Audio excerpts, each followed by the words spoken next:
শুক্লা তিথির এক ফালি চাঁদ, শুক্লা তিথির এক ফালি চাঁদ।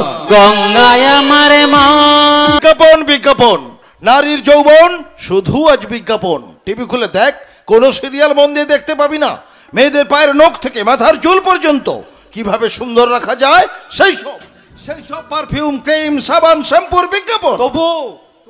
তবু দেখ, আজকালকার এই ছোট ছোট ছেলেমেয়েরা ওই টিভি নামক বোকা বাক্সটার সামনে বসে অবাক চোখে দেখছে এই বিশ্বটাকে। চার দেওয়ালের মধ্যে নানান দৃশ্যকে সাজিয়ে নিয়ে দেখি বাহির বিশ্বকে। হ্যাঁ, সেজন্যই তো বাচ্চারা কানামাছি আর হাডুডু খেলে না, মেয়েরা পুতুল নিয়ে বর বউ খেলে না। আমার এই ছোট্ট ঝুড়ি এতে রামে রাবণ আছে, দেখে যা নিজের চোখে হনুমান কেমন আছে। তারা খেলে হিন্দি গানের আন্তঃসারী, জাতীয় সঙ্গীত তাদের মনে থাকে না। বন্দে মাতরম, বন্দে মাতরম, সুবলম সুফলম মলয়জ শীতলম। তাদের মনে থাকে টিভিতে শোনা বিজ্ঞাপনের গান। বাহ, ব্যাপারটা তুই খুব ভালো ব্যাখ্যা করলি তো। আরে না, এগুলো আমার কথা নয়, আমার দাদা নতুন উপন্যাসে কথাগুলো লিখেছে। ও তাই বল। হ্যাঁ, এই যে আগামী দিনের মানব বৃক্ষের চারা, তুমি কি আনন্দমঠের সেই ভীষণ ভয়ঙ্কর পদচিহ্ন গ্রামটাকে দেখেছো? কি করে দেখবে, এখন তো আর কোনো বাড়িতে ওইসব বই পড়া হয় না। রামায়ণ মহাভারত তো কবে ওই পোকার গর্তে চলে গেছে।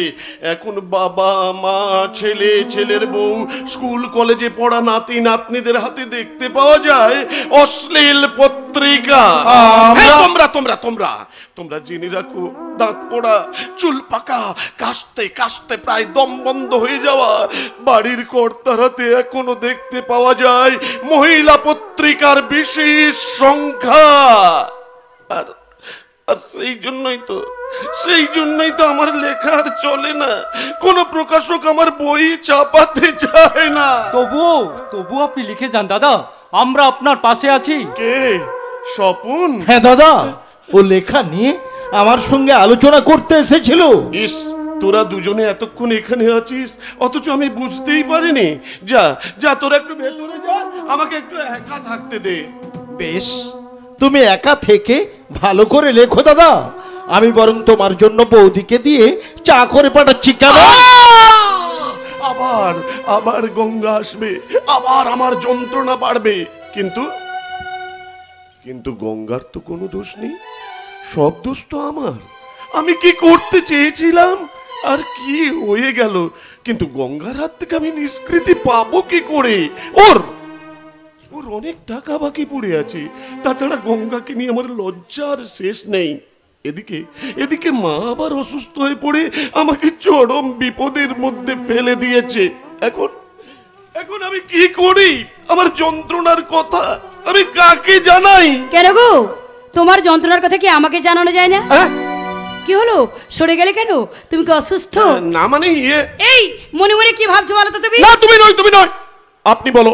আপনি সন্ন্যাসীর পরন থেকে গেরুয়া বস্ত্র খুলে নিয়ে তাকে পড়াতে চাও শুধু কপনি? তুমি আমারই লেখা বই পড়ে আমারই কথাগুলো আমাকে শোনাচ্ছ। তুমিও তো আমাকে দিয়ে তোমার স্বপ্নের জালগুলো আমাকে দিয়ে বোনাচ্ছ। এটা তোমার প্রথম উপন্যাসের কথা। এটা আমার প্রথম জীবনের ভালোবাসার ব্যথা। লতার মতো আমাকে জড়িয়ে ধরতে চাইছো কেন? তুমি, তোমার পরিবেশ আমাকে অক্টোপাসের মতো জড়িয়ে ধরেছে, সে খবর কি তুমি জানো? কিন্তু মা সুস্থ হয়ে গেলে তোমাকে তো এখান থেকে চলে যেতে হবে। আমার চলে যাওয়ার পথে তোমার শিক্ষার কাঁটা মুঠো মুঠো করে ছড়িয়ে দিয়েছো কবে? আমি তোমাকে বোঝাতে পারছি না গঙ্গা, আর বেশি দিন তোমার এখানে থাকা চলবে না। আমার চলে যাওয়ার কথা তুমি কোনোদিন বলবে না। কি সর্বনাশ! একটা গুণিকা মেয়ে আমার অসহায়তার সুযোগ নিয়ে আমার চরিত্রের উপর জাতার মতো চেপে বসে থাকতে চাইছে কেন? আমার বুকের ভেতর ঘুমিয়ে থাকা সেই সুখ পাখিটা কি মিষ্টি সুরে গান গাইছে। ও তো একটা নোংরা মেয়ে, ওকে জোর করে তাড়িয়ে দিতে চাইলে ও আমার মান সম্মান ধুলোর সঙ্গে লুটিয়ে দেবে। আমি কি জানতাম বৌমা, বৌদি, নাথ বউ এমন সুন্দর শব্দগুলো আমার জীবনের স্বপ্ন সাধনার ফুল ফুটিয়ে দেবে। সেই অসভ্য অভদ্র মেয়েটা আজ সভ্য ভদ্র ভাষা শিখলো কি করে? আমিও বই পড়া দেখেছি, আমি বই পড়া দেখে একটু একটু করে সবকিছু শিখেছি। আমি খুব কাছ থেকে ওর মনের খবর পেয়েছি। না না, আর বেশি দিন ওকে প্রশ্রয় দিলে চলবে না, যে করেই হোক ওকে আমাকে তাড়াতেই হবে। আমার এই হাতের শাখা, শীতের সিঁদুর, শাশুড়ির প্রাণ খোলা ভালোবাসা, অমরের ভালোবাসা, সবকিছু আমাকে হারাতে হবে। না, এ অসম্ভব, অসম্ভব, অসম্ভব। বাহ, কি সুন্দর, দুজনের মুখে একই কথা। অমর ভাই, আয় ভেতরে আয়, ভাই ভেতরে আয়। ঠাকুরপো, ঠাকুরপো, আমি তোমার দাদার মুখে নতুন উপন্যাসের গল্প শুনছিলাম। তা বৌদি, তোমার চোখে জল কেন বৌদি? জল মানে কয়েকদিন হলো একটু ঠান্ডা লেগেছে তো তাই। ঠান্ডা লেগেছে? হ্যাঁ রে অমর, আমি তো সারা রাত জেগে বই লিখি, তাই তোর বৌদিকেও সারা রাত জেগে আমার পাশে বসে থাকতে হয়, আর সেই জন্যই হয়তো। ও বুঝেছি, বুঝেছি দাদা, বুঝেছি। তোমার পাশে বৌদিকে যে থাকতেই হবে। অমর, কি নারী কি বা পুরুষ একাকী কোনো মহান কাজ করতে পেরেছে? অমর, তাই তো বিদ্রোহী কবি কাজী নজরুল ইসলাম লিখেছেন, আমি সাম্যের গান গাই, আমার চোখে পুরুষ রমণী কোনো ভেদাভেদ নাই। অমর, বিশ্বে যা কিছু মহান সৃষ্টি চিরকল্যাণকর, অর্ধেক তার করিয়াছে নারী, অর্ধেক তার নর। এ বিশ্বে যত ফুটিয়াছে ফুল, ফলিয়াছে যত ফল, নারী দিল তার রূপ, রস, মধু, গন্ধ সুনির্মল। দাদা, তাজমহলের পাথর দেখেছো, দেখেছো কি তার প্রাণ, অন্তরে তার মমতাজ নারী, বাহিরেতে শাহজাহান। তুমি না না, বৌদি, দাদা, দাদা, বৌদি ভাবে কাঁদতে কাঁদতে চলে গেল কেন দাদা? আমি তো তোকে অনেক আগেই বলেছি অমর, ছেলেবেলা থেকে তোর বৌদির মাথার একটু গন্ডগোল আছে, মানে ও একটা পাগলি। অমর, না দাদা না, তুমি বৌদিকে পাগলি বলে অনেক কিছু গোপন করতে চাও। অমর, যেমন গোপন করতে চাই দাদা আমি। অমর, দাদা, তুমি তো মরে গিয়েও বেঁচে গেছো দাদা, কিন্তু আমি যে বেঁচে থেকেও বেঁচে নেই, সেটাকে একবার তুমি বুঝতে পেরেছো? বুঝতে পেরেছি রে অমর, বুঝতে পেরেছি। বেকারত্বের জ্বালা তোর মাথাটাকে কুড়ি কুড়ি খাচ্ছে। যাক যাক, ওসব কথা, তুই কি কোনো চাকরির সন্ধান পেয়েছিস? চাকরির সন্ধান এই যুগে?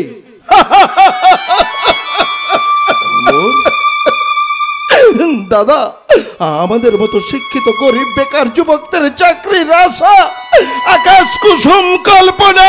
অমর, দাদা, তাই বোধহয় আমি বেকারত্বের জ্বালা যন্ত্রণা ভোগ করতে করতে আমি বোধহয় ভাই, আমি তো তোমাকে একটা কথা জিজ্ঞাসা করছি দাদা, ভাই, আমি কি ভালো থেকে দুঃখ ভোগ করব ভাই, নাকি খারাপ হয়ে সুখ ভোগ করব? সুখ ভাই, অনেক।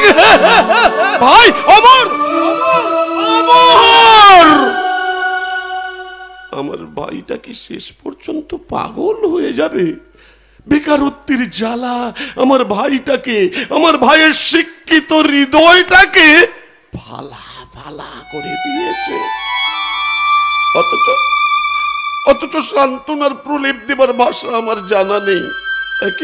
একে আমি মরছি আমার যন্ত্রণায়, তার ওপর কে? আমি আশা। আশা বৌমা, তুমি? আপনি এ বাড়িতে আসতে আমাকে মানা করেছিলেন, তবু বিপদে পড়ে এ বাড়িতে আসতে হয়েছে। মানে আমার স্বামী, মানে আপনার ভাইয়ের একটা কাজের ব্যবস্থা করে দিতে হবে। বৌমা, এত করে বারণ করা সত্ত্বেও তুমি আবার এসেছো বৌমা? কিন্তু জ্যাঠাইমা, একটা কিছু কাজের ব্যবস্থা না করে দিতে পারলে আমার স্বামী হয়তো পাগল হয়ে যাবে। বৌমা, এবার ঠাকুর, আমি আপনার আচ্ছা পাজি মেয়ে তো তুমি, আমার কি কোনো কথাই তুমি শুনবে না? সন্ধ্যার সময় কাউকে কোনো কথা বলতে নেই মা। বলতে নেই সে কথা আমি জানি বাছা। ভাস্কর এক্ষুনি লিখতে বসবে, এ সময় ওর মাথায় উল্টো পাল্টা ভাবনা ঢুকিয়ে দেয়া ভালো। আচ্ছা মা, তুমি আবার বিছানা ছেড়ে উঠে এলে কেন? আমি তো বললাম মা আপনি শুয়ে পড়ুন, আশা তার ভাসুরকে কি বলে বলুক, শেষে তার ব্যবস্থা আমি করছি। বলি তুমি আবার কি ব্যবস্থা করবে? ভাস্করের পক্ষে স্বপনের কোনো কাজ করে দেয়া এখন সম্ভব নয়। তোমার বড় লোক দাদার গচ্ছিত যদি কিছু টাকা পয়সা থাকে, এই মুহূর্তে তুমি আশা বৌমাকে দিয়ে দাও। আমার দাদার টাকা আমি দেবো কেন মা? আপনি তো আমাকে অনেক গয়না দিয়েছেন, সেই গয়না থেকে আমি না একটা খুলে দেব। ইস, তোমার গায়ে কত গয়না গো দিদি। আশা, তোমার মনে কত ভালোবাসা, অথচ সেদিন বড় ঠাকুর আমাদের বাড়িতে গিয়ে বলে এলেন তুমি নাকি পাগল হয়ে গেছো, তুমি নাকি অমর ঠাকুর পর গলা টিপে ধরো। তুমি উল্টো পাল্টা কথা বলে আমার সংসারে অশান্তি সৃষ্টি করতে চাইছো। যাও, বেরিয়ে যাও। এই মুহূর্তে তুমি আমার বাড়ি থেকে বেরিয়ে না গেলে তোমাকে আমি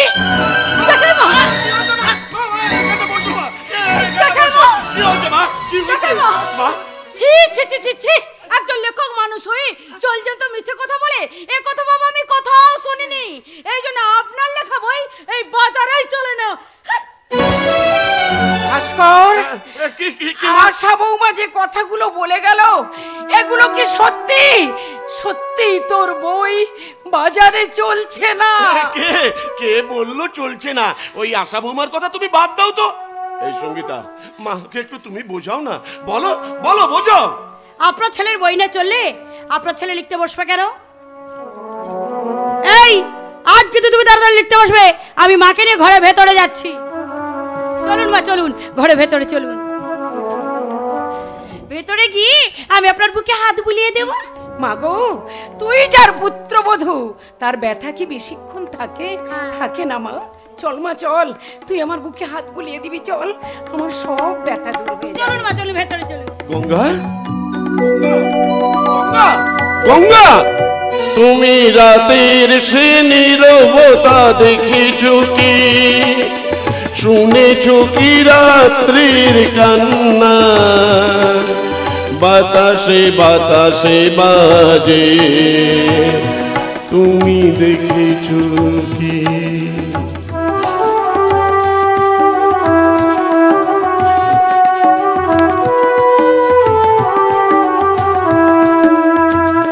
নীল আকাশের নিচে পৃথিবী, আর পৃথিবীর পরে ওই নীল আকাশ, তুমি দেখেছো?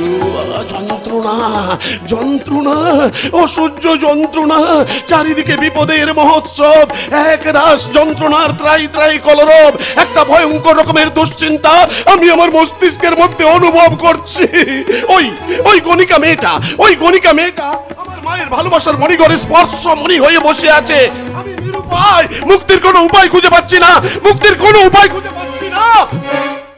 আচ্ছা, ওই গণিকা মেয়েটাকে যদি আমি ভোরের বেলায় গলা ধাক্কা দিয়ে বাড়িতে বলি, মা তোমার বৌমা কাল আমার সঙ্গে ঝগড়া করে বাপের বাড়ি চলে গিয়েছে, না না না, তাহলে তো আসল সঙ্গীতা আর নকল সঙ্গীতা একই যাবে। তাহলে তাহলে এখন কি হবে? লিখতে বসতে হবে। তুমি তোমা ছাড়া এই জগতে মোর কেহ নাই, কিছু নাই গো, আমারও পড়ানো যাহা চাই। তুমি তাই গো, আমারও পড়ানো যাহা চাই। আমি খাতা পেন নিয়ে এসেছি, তুমি লিখতে বসে আমি ধূপ জ্বালিয়ে দিয়ে তোমার জন্য চা নিয়ে আসবো। আমি চা খাবো না। এই কালকের জন্য লেখাটা কোথায় শেষ করেছি? তুমি দয়া করে এখান থেকে যাবে। মনে পড়েছে, মানুষের দুটো চোখ, দুটো কান আর একটা মাত্র মুখ, মানে সব মানুষের উচিত দুবার শোনা, দুবার দেখা, একবার কথা বলা, মানে কারেক্ট কথা বলা। তুমি ইংরেজি বললে, একটু আগে কবি নজরুলের কবিতা বললে, তুমি কি লেখাপড়া করেছিলে? Time and tide wait for নন।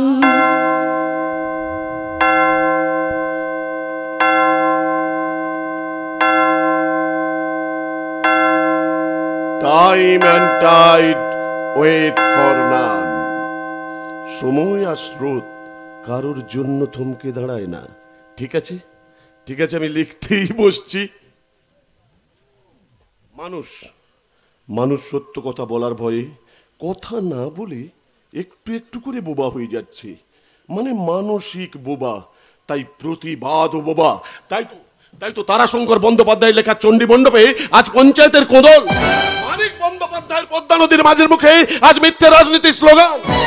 পদ চৌধুরীর বন পলাশির পদাবলীর পালাকীর্তনের আসরে আজ আধুনিক শিল্পীরা গাইছে আমি কলকাতার রসগোল্লা, ও তোরা চুমা চুমা দে চুমা দে চুমা দে। লজ্জা!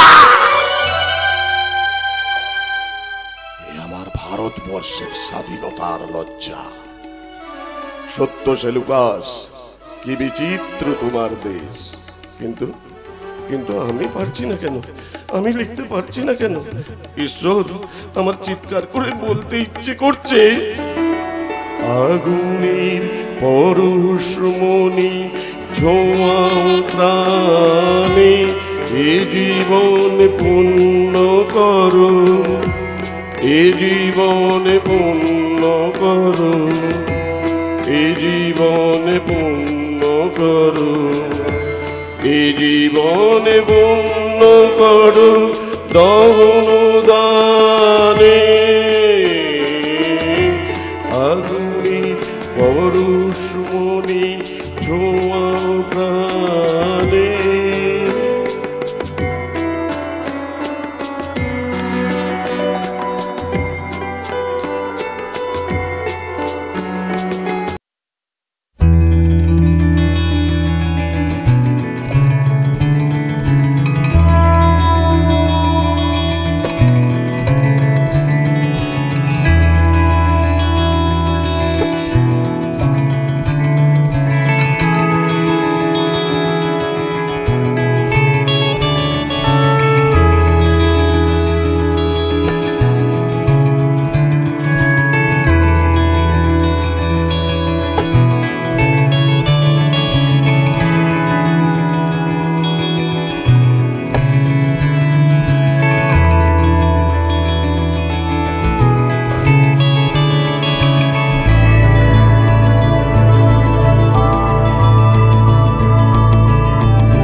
দিকে অপলক চোখে চেয়ে কি দেখছো নিশীথ? আপনার সাহিত্য পূজার অঙ্গনে এক দেবী মূর্তি। তুমি কি জানো ওর নাম সঙ্গীতা? জামাই বাবু, ধূপের ধোঁয়ার সঙ্গে সং মিশিয়ে দিয়ে আমি ওর নাম রাখলাম গীতা। নিশীথ, ওকে দেখে তোমার কি মনে হচ্ছে? কালিদাসের কাব্য মালঞ্চে বিরোহী যক্ষের সামনে উজ্জয়িনী রেবা নদীর জলের ছায়া পড়া এক জ্যোৎস্না মাখা যক্ষিণী। তুমি তো জানতে এসেছো ওর আসল পরিচয় কি?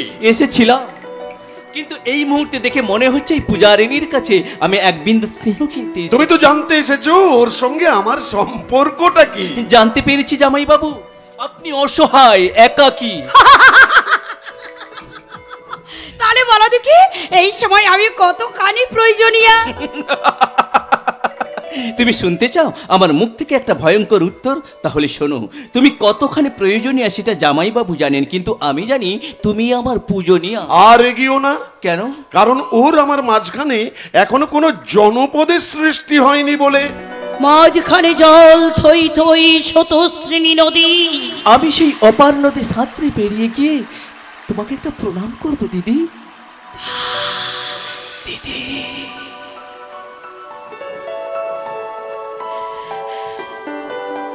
নিশীথ, তুমি ভুল করলে। ওর আসল পরিচয় ও একটা বারাঙ্গনা। আপনি ভুল বললেন জামাই বাবু, মেয়েটা বারাঙ্গনা নয়, মেয়েটা বরাঙ্গনা। তাই দেবাঙ্গনার মতো আমি আমার দিদির মুখ থেকে একটা বরাভয় বাণী শুনতে চাই। ভাই,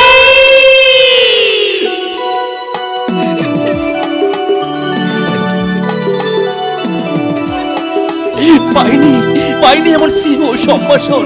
কোনোদিনও সে আমাকে ভাই বলে ডাকেনি। তার সারা স্মৃতি জুড়ে এমন পবিত্র সিঁদুরের রেখা সে কোনোদিনও আঁকেনি। দিদি, আজ থেকে আমি তোমার ভাই আর তুমি আমার দিদি। তাহলে ডাক ডাক ভাই ডাক, আর একবার তুই শুধু আমাকে দিদি বলে ডাক। দিদি, ভাই, দিদি, ভাই, দিদি। ভাই, তোর এই দিদি কিন্তু সত্যি সে গণিকা, সত্যি সে আজি বারাঙ্গনা। কে বলে তোমারে বারাঙ্গনা? কে দেয় থুতু ও গায়ে? হয়তো তোমার স্তন্য দিয়াছে সীতা সম সতী মায়ে, নাই হলে সতী তবু তোমরা মাতা ভগিনী জাতি, তোমাদের ছেলে আমাদের মতো, তারাও আমাদের জ্ঞাত। নিষেধ। মানুষের বাণী, জন্মের পর মানব জাতির থাকে না তো কোনো গ্লানি। পাপ করিয়াছে বলিয়া কি নেই পুণ্যের অধিকার, শত পাপ করি হয়নি ক্ষুণ্ণ দেবত্ব দেবতা। হল্লা যদি মুক্তি লাভে গো, মেরি হতে পারে দেবী, তোমারও কেন হবে না পূজা বিমল সত্য সেবী। ভাই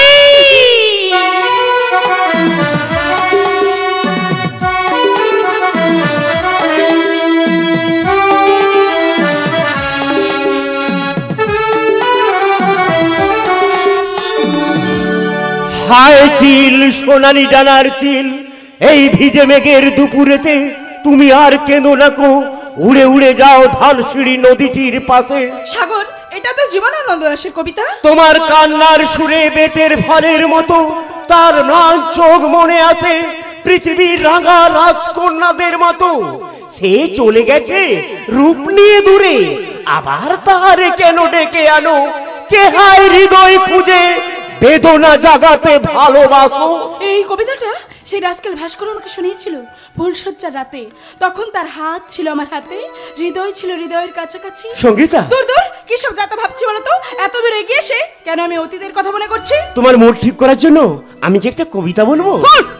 ওসব সোনালি ডানা চিল ফিল ঢিল মেরে উড়িয়ে দিয়ে তুমি আমাকে একটা রোমান্টিক গান শোনাও। রোমান্টিক গান তোমাকেও আমার সঙ্গে গাইতে হবে। সাগর, তুই বর্ষা বিকেলের ঢেউ, তুই আমার কাছের কেউ, তুই চাদরে মোড়ানো রাত, তোকে দেখতে পেয়েছি হঠাৎ। তুই বর্ষা বিকেলের ঢেউ, তুই আমার কাছের কেউ, তুই চাদরে মোড়ানো রাত, তোকে দেখতে পেয়েছি হঠাৎ। দিয়েছে কি হাওয়া, হয়েছি গুঁড়ো কই, রয়েছি আমাতে আমি কই। দিয়েছে কি হাওয়া, হয়েছি গুঁড়ো কই, রয়েছি আমাতে আমি কই।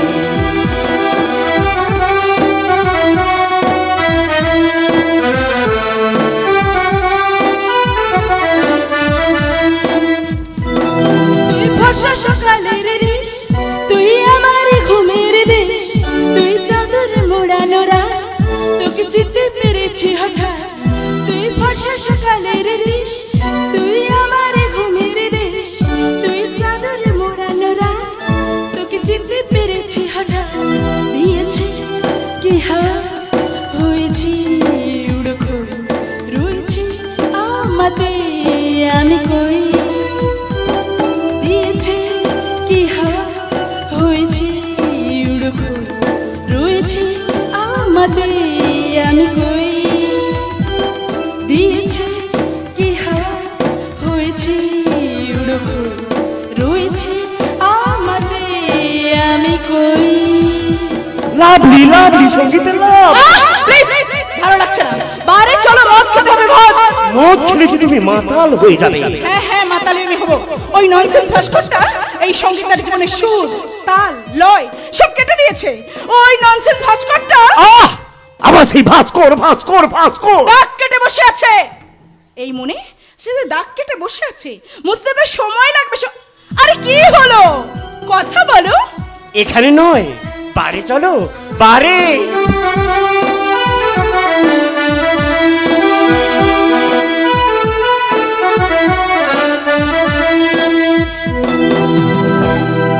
চলো দাদি চলো, ওই মুড়ির মাথায় গিয়ে বাবুদের কাছ থেকে আমরা কিছু ভিক্ষে চেয়ে নিয়ে আসি। দিন না বাবুমশাইরা, দয়া করে আমার কিছু ভিক্ষে দিন না। আমি মানুষের ভালো দেখতে পারতাম না বলে ভগবান বোধহয় আমার দৃষ্টি শক্তি কেড়ে নিয়েছে। সেই সঙ্গে নাতিটাও কোথায় হারিয়ে গেছে। আজ দুদিন কিছু খাইনি বাবু, দয়া করে এই অন্ধ মানুষটা কিছু ভিক্ষে দিয়ে বাঁচার জন্য সাহায্য করো। দাদা তুমি জোরে জোরে বলো, জোরে জোরে। ওরে নাথ বউ, বুড়ো মানুষ, তারপর দুদিন খাইনি, কত জোরে বলবো? আমি বলছিলাম কি নাথ বউ, তুই একটা গান গা, গান। পথে যেতে যেতে একটু দাঁড়াও না, দয়া করি বাবা দুটি পয়সা দাও না। পথে যেতে যেতে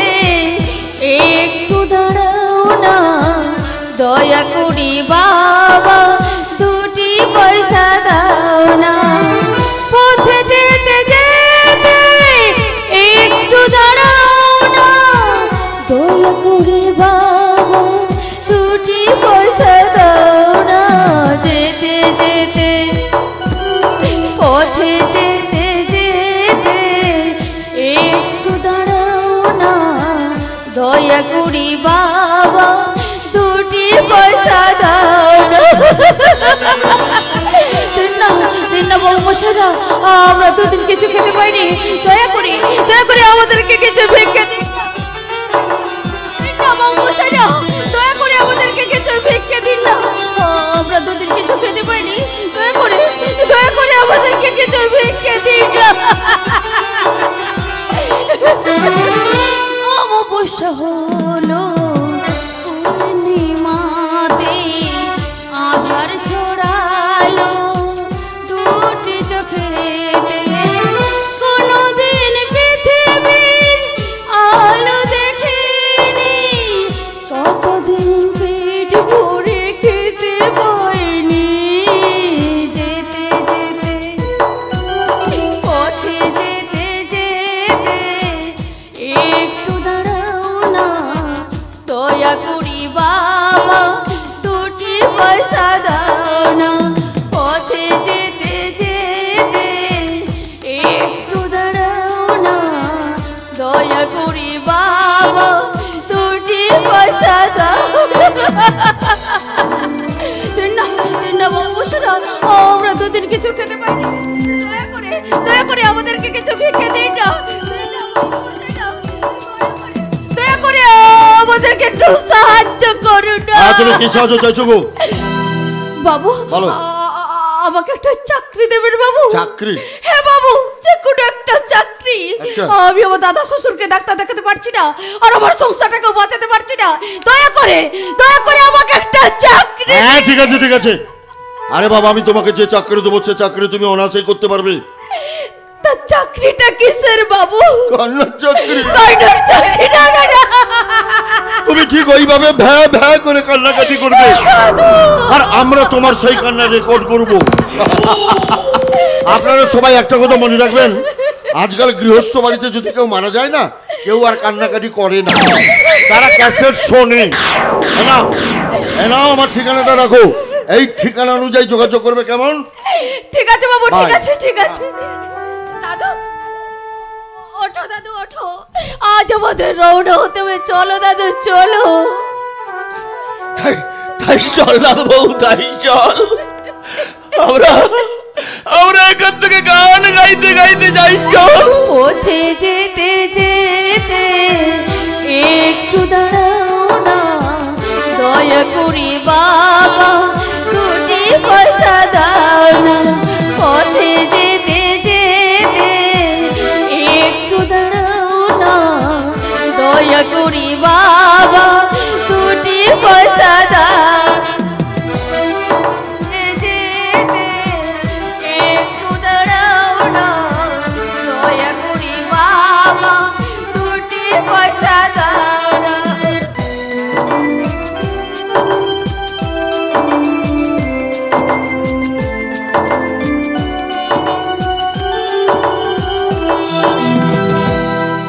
না না না, আমার পক্ষে সাগরের সব প্রস্তাব মেনে নেওয়া কিছুতেই সম্ভব নয়। তাই সাগরকে আমি জানিয়ে দিয়েছি তোমাকে আমার ভালো লাগে ঠিকই, কিন্তু তোমাকে আমি ভালোবাসতে পারিনি। আপনি কি পারেননি দিদি ভাই ভালোবাসতে? আর আপনি কি পারেননি ভালোবাসা ভুলতে? তার মানে আমাদের দুজনেরই ওই ভালোবাসা নিয়ে সমস্যা। আমি একটা কথা জিজ্ঞেস করবো দিদি ভাই? হ্যাঁ বলো। আপনি কি বিবাহিতা? হ্যাঁ আমি বিবাহিতা। আমি মায়ের মন্দিরে গিয়েছিলাম, আমার থালাতে আছে মায়ের সিঁদুর, আমি কি আপনার স্মৃতিতে পরিয়ে দেব? না। কি হলো দিদি ভাই, আপনি রেগে যাচ্ছেন কেন? আমি তো আপনার ছোট বোনের মতো। আরে বাস, তুমি তো খুব মিষ্টি মিষ্টি কথা বলতে পারো। আচ্ছা তোমার নাম কি? আমার নাম সঙ্গীতা। কি কি বললে? সঙ্গীতা? আশ্চর্য তো। কি আশ্চর্য দিদি ভাই? আরে বাবা আমার নামও তো সঙ্গীতা। তাই? আচ্ছা এবার বলো তো তোমার বরের নাম কি? এই মরেছে গো। কি হলো? আরে আমার শাশুড়ি মা বলেছেন খবরদার স্বামীর নাম মুখে আনবে না। অবশ্য শাস্ত্রী বলেছেন স্বামীর নাম ধরে নাকি দুধে ভাতে খায়, তাই আমি বানান করে বলছি। বলো। ভয়াকার দন্তস্বয় করো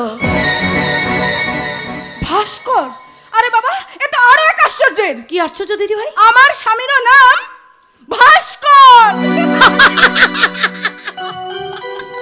কি মজা কি মজা। আমার স্বামীর নাম আর জামাইবাবুর নাম যখন এক, তাহলে আমাদের চরিত্রগুলো এক হবে না কেন? কি বলে? আজ আমি যাই দিদি ভাই, আজ আমার বাড়িতে কোজাগরি লক্ষ্মী পুজো, আমাকে অনেক অনেক আলপনা দিতে হবে। আলপনা?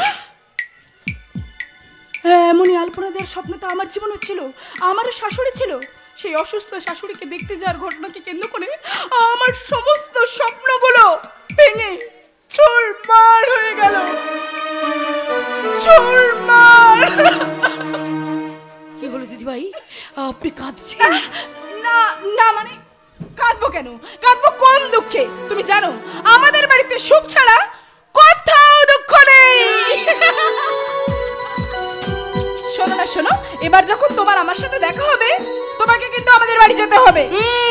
আপনাকে কিন্তু আমাদের বাড়িতে যেতে হবে। কি যাবে তো? যাবো যাবো যাবো।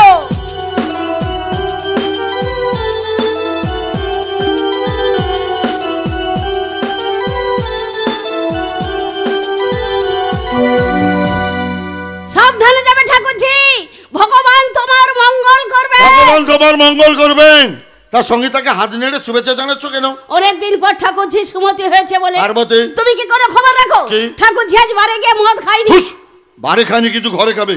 কেবারে ডিস্কো এই খাইনি। মুখার্জি মেনশন ওকে দিয়ে আমি কাবারে ডিস্কো করাবো। না, অত পারবে না। কেন? কারণ সাগর রায়কে সে জানিয়ে দিয়েছে ভালোবাসা আর ভালো লাগা এক কথা নয়, এবং অনেকদিন পর ঠাকুরজি কাঁদতে শিখেছে। আরে নাই বলবো যে নাই, সঙ্গীতা কাঁদবে না। এই মুখার্জি মেনশনে কাঁদবার জন্য অনেক সুন্দরী মেয়েদের আমি চাকরি দিয়েছি। সঙ্গীত আজ থেকে মদ খেয়ে শুধু নাচবে আর হাসবে। তাহলে তুমি শুনে রেখো, আমি বেঁচে থাকতে ঠাকুরজিকে আর মদ খেতে দেবো না, আর নাচতেও দেবো না। কি বলে পারবো? আমি জানতে চাইছি কেন কেন তুমি ঠাকুরজির জীবনটা এভাবে নষ্ট করে দিচ্ছ? কেন বিবাহিত হওয়া সত্ত্বেও তুমি তোমার বোনকে সিঁদুর পরতে দিলে না? কেন শাখা নোয়ার শাড়ি পরে ঠাকুরজিকে হতে দিলে না স্বামীর ভালোবাসার গৃহবধূ? কেন হতে দিলে বলে জানতে চাইছো? স্বামীর ভালোবাসার গৃহবধূ মার্চে মাসের দরদ বেশি। তাহলে বলছি শোনো, আমি বলছিলাম মৌচাক থেকে যদি মধু গেলে নেয়, সেই মৌচাকে থাকে কি? কিচ্ছু থাকে না, কিচ্ছু থাকে না। তেমনি মেয়েরা শাখা সিঁদুর নোয়া পরে স্বামীর ঘর করলে কোনো উত্তাপ থাকে না কোনো সাহিত্যিকের জীবনে। লেখক হিসাবে ভাস্কর খুব একটা খারাপ ছিল না গো। হয়তো সঙ্গীতার সঙ্গে ওর বিয়ে দিয়ে ওকে আমি আমার পাবলিশিং বিজনেসের বাঁধা লেখক হিসাবে রাখতে চেয়েছিলাম। আমি সঙ্গীতাকে বিয়ের অনেক আগেই বলে দিয়েছিলাম যে তুই কোনোদিন শাখা সিঁদুর নোয়া পরে ওর বউ হবি না, তুই শুধু ওর জীবনে মৌ হয়ে থাকবি, মৌ। আরে বাবা, তুই যদি শাখা সিঁদুর নোয়া পরে বউ হয়ে যাস তাহলে লিখার মধ্যে কোনো তাপই থাকবে না। ছি ছি ছি, নিজের আখের গোছা থেকে তুমি ঠাকুরজির জীবনটা এভাবে নষ্ট করে দিচ্ছ। ভালো করনি, কাজটা তুমি ভালো করনি। পৃথিবীতে কোনো দাদা তার নিজের সুখের জন্য মায়ের পেটের বোনের এত বড় সর্বনাশ করতে পারে বলে আমার মনে হয় না। তুমি যদি সত্যি তা করে থাকো তাহলে তুমি ঠাকুরজির নিজের দাদা নও। না, তুই তার দাদাকে দেখে পৃথিবীর সব বোনের আতঙ্কে চমকে উঠবে। পৃথিবীর কোনো বোন তার দাদাকে দাদা বলে বিশ্বাস করবে না। ভাইয়ের কপালে ফোঁটা না দিয়ে জমের কপালে ফোঁটা দিয়ে বলবে, জমের কপালে দিলাম ফোঁটা, ভাইয়ের কপালে মারলাম ঝাঁটা। ভাইয়ের কপালে মারলাম, ওই ঝাঁটা দিয়ে তোর বাঁকা কোমর আমি সোজা করে দেবো শয়তানে। শালা আমার প্রত্যেকটা কাজের পেছনে বাধা হয়ে দাঁড়িয়েছে, ভবিষ্যতেও দ্যাট মিন ফিউচারে বাধা হয়ে দাঁড়াবে। আর ওদিকে নিশীথকে, ইয়েস, নিশীথকে ওর ভয়ঙ্কর ভাবে আমার বিরুদ্ধে লেলি দিতে চাইছে, কিন্তু নয়। অজিত মুখার্জির একটা শয়তানির চালে তোরা কোপকাত হয়ে যাবে, কোপকাত। ওই মেয়ে মাকড়সা যেমন জাল বুনে ছেলে মাকড়সাকে আটকে রাখতে চায়, ঠিক তেমনি সঙ্গীতাকে লেলিয়ে দিয়ে আরো অনেক অশ্লীল সাহিত্যের লেখকদের ধরে নিয়ে আসবো মুখার্জি মেনশনে। তারা একটার পর একটা অশ্লীল লেখা লিখবে, আর আমি সেই যৌবন সর্বস্ব লেখা দিয়ে একটার পর একটা ম্যাগাজিন বের করব, উপন্যাস বের করব। আমার পত্রিকায় লেখা হবে বিজ্ঞান, স্বাস্থ্য, ভূগোলের নাম করে সেক্সুয়াল স্টোরি। বিদেশ থেকে আর উন্নত ধরনের প্রেস মেশিন নিয়ে আসবো। ছাপার কাজ চলবে একাধিক প্রেসে। আর তারপর সেই যৌন পত্রিকাগুলো হট কেকের মতো বাজারে বিক্রি হবে। বাবাকে লুকিয়ে পড়বে ছেলেরা, ছেলে মেয়ে পুত্রবধূদের আড়াল করে পড়বে মা, বাবা, শ্বশুর, শাশুড়িরা। ওই কলেজে পড়া ছাত্র ছাত্রীরা তাদের পড়ার বইয়ের মধ্যে কেটে রাখবে উত্তেজক পর্নোগ্রাফি। তার বিনিময়ে আমার ব্যাংকে আসবে কোটি কোটি টাকা। আমার বিজনেসের একমাত্র ম্যাগনেট হলো ওই সঙ্গীতা। আমার চির প্রতিদ্বন্দ্বী ভাস্করের হাত। আমি তো অনেকদিন আগে ডাম্পিকে বলেছিলাম ভাস্করের হাতটাকে কেটে আনতে, কিন্তু এখনো ডাম্পি আসে গেছে বস, বলেন আপনার হুকুম। হাতটা কই? হাতটা ইয়েস, ভাস্করের কাটা হাতটা। ও হাতটা এখনো কাটা হয় নাই সাহাব, ওটি এখনো গোটা আছে। কেন গোটা আছে? লেখক বাবু লিখছেন বলে। নাই ডাম্পি নাই, লেখক বাবু লিখবে না রে। ওকে শালা আমি রাস্তার ভিখিরি বানিয়ে ছাড়বো। সাহাব, হ্যাঁ, বামুন অবতার বলি রাজার পাশে ভিক্ষা করিয়েছিল, লেকিন ভিক্ষের দক্ষিণা দেওয়ার সময় বলি রাজার কি হইয়েছিল সেটা একবার খেয়াল করিয়েছেন কি সাহাব? কি হয়েছিল বলি রাজার? বামুন অবতার বলি রাজার কাঁধে পা দিয়ে টিপে একদম পাতালে প্রবেশ করিয়ে দিয়েছিল।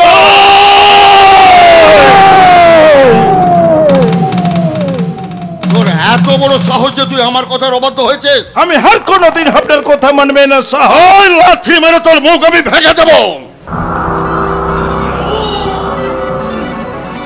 ऐसा माफिक लाथे, अपनी यदि कुछ दिन पहले मरतन साहब, ताले हमार बहुत उपकार होतो साहब। ओके अभी गुली করে মারবো না জানো? ऐसा माफिक गोले हमें भी अपना के करते पारे साहब, हमें भी पारे अपना जहन्नमेर जिंदगी खत्म करिए दीते।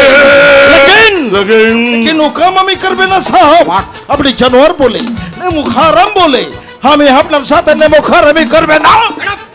তাই আজ সে আমি এই রিভলভার স্বপন বাবুর হাতে তুলে দিয়ে রিক্সা চালাবার কাম করতে চললাম। ডাম্পি বাবুজি, আজ সে ও বাবুজি আপনার উপরওয়ালা আর আমি সির্ফ রিক্সাওয়ালা।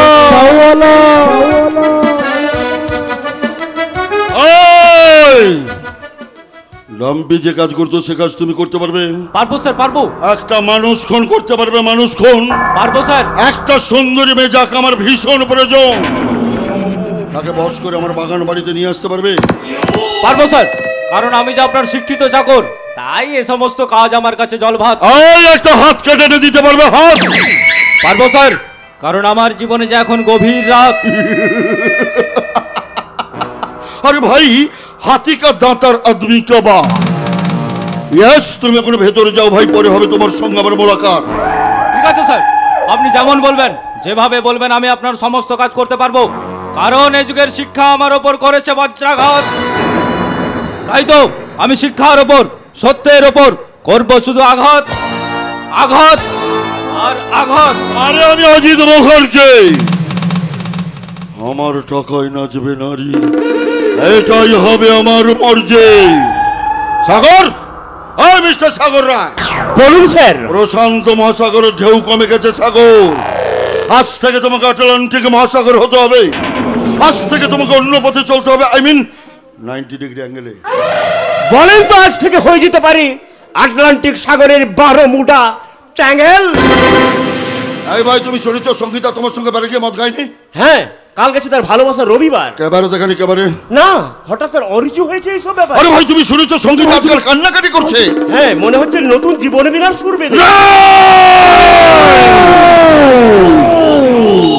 নাই সাগর নাই, তাকে সুর বাঁধতে দেওয়া যাবে না, সাধতে দেওয়া যাবে না আগের সুরের সারগাম।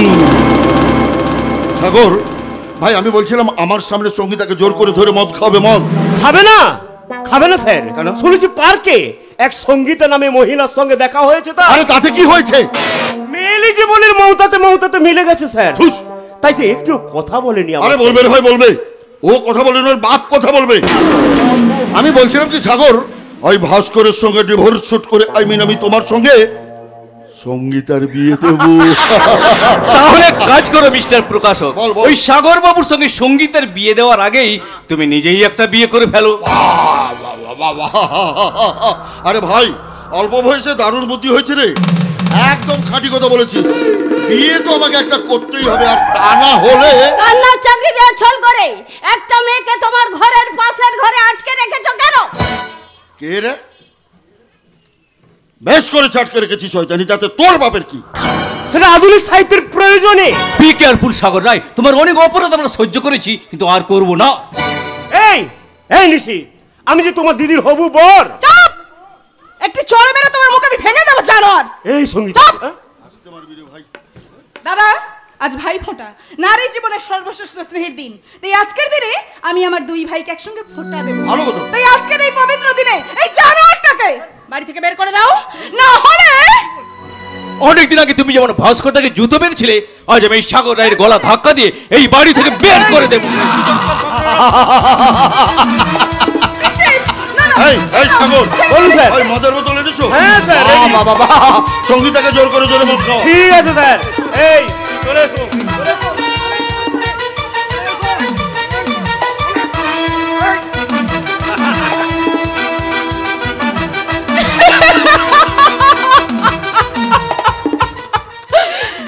মুখার্জি মেনশনের ভাই ফোঁটার কি ঘন ঘটা। ওরে নিশীথ, হ্যাঁ। তুই দূর থেকে নিয়ে যা ভাই, তোর দিদির হাতের চুয়া চন্দনের বদলে বিলিতি মদের ফোঁটা।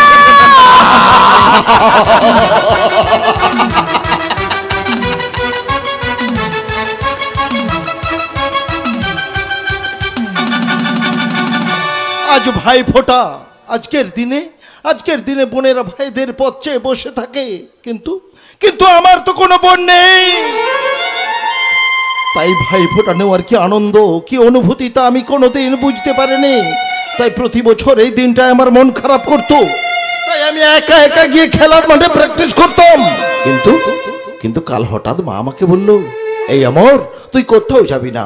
আমি মাকে জিজ্ঞেস করলাম, কেন মা? মা বলল, তোর বৌদি তোকে ভাই ফোঁটা দেবে। হ্যাঁ, আমার বৌদি আমাকে ভাই ফোঁটা দেবে। এই আনন্দে আমি আত্মহারা হয়ে সারা রাত্রি ঘুমোতে পারিনি। সকালে উঠে চান করেছি, নতুন পাঞ্জাবি পরেছি। এখনই হয়তো আমার বৌদি এসে বলবে,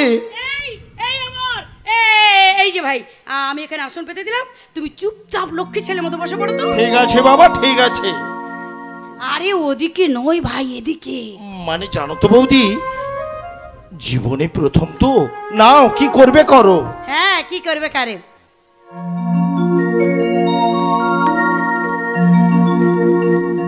দূরে যতই থাকুক না বন, কাছে এসে এলে লাগন। দূরে যতই থাকুক না বন, কাছে এসে এলে লাগন।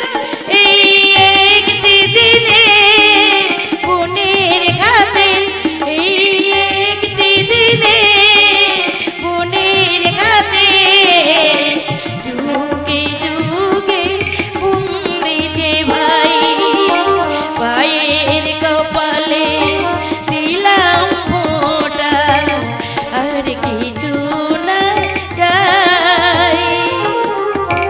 নাই বা পেলাম পান্না চুনি, দুঃখ আমার কিছু নাই, দুঃখ আমার কিছু নাই, দুঃখ আমার কিছু নাই। বাবা, আজকে আনন্দের দিন।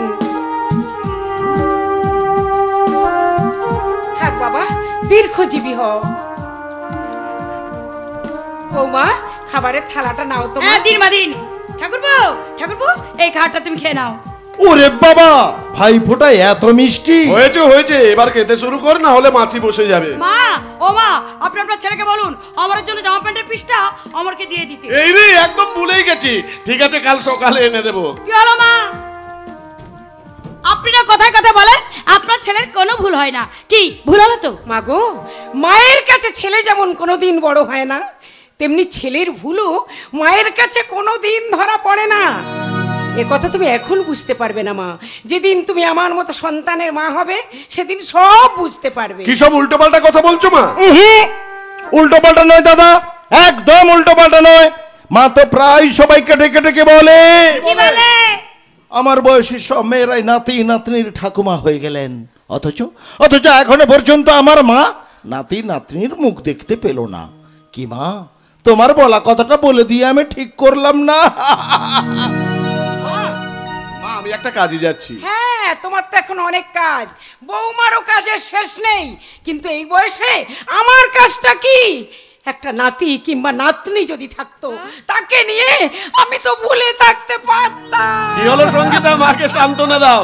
আমি কি সান্ত্বনা দেব? তা তুমি সান্ত্বনা দেবে না তোকে? আমি মানে মা আমি লিখতে যাচ্ছি। বেশ যাও। আর ওই নাতি নাতনির কথা ভাবছো তো? হ্যাঁ। তাহলে রহমন ডাক্তার কি বলে গেছে সেটা তোমার বৌমার কাছেই জেনে নাও। বৌমা, তোমার বাচ্চা কাচ্চার ব্যাপারে রহমান ডাক্তার তোমাকে কি কথা বলে গেছে? মা মা মা মানে রহমান ডাক্তার বলে গেছে। কি হলো? কথাটা শুরু করে শেষ করছো না যে? মানে শোনো বৌমা, তোমার অনেক কথার মানেই আমি বুঝতে পারি না, অথচ গভীর রাত্রে তোমরা দুজনে ঝগড়াঝাটি শুরু করো। কি নিয়ে তোমাদের এত ঝগড়া হয় শুনি?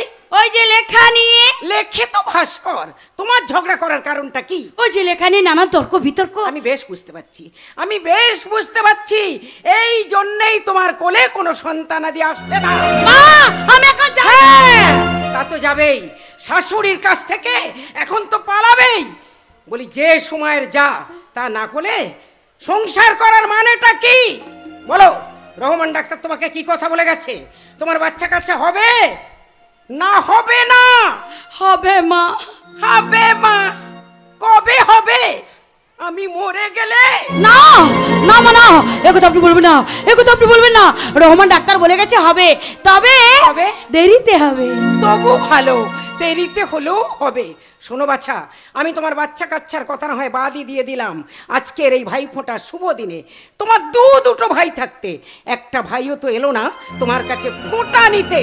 আর তুমি বা কেমন মেয়ে বৌমা, আজকের দিনে তোমার ভাইদের মুখ কি তোমার একবারও মনে পড়ে না? একবারও না? পরে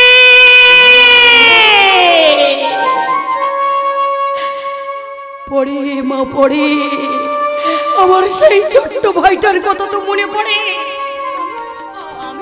আমি তো আমার সেই ছোট্ট ভাইকে স্কুলে দিতে গিয়ে আমার জীবন সর্বস্ব হারালাম। দুপুরবেলা এক দুষ্কৃতী আমাকে জোর করে গাড়িতে তুলে নিয়ে গিয়ে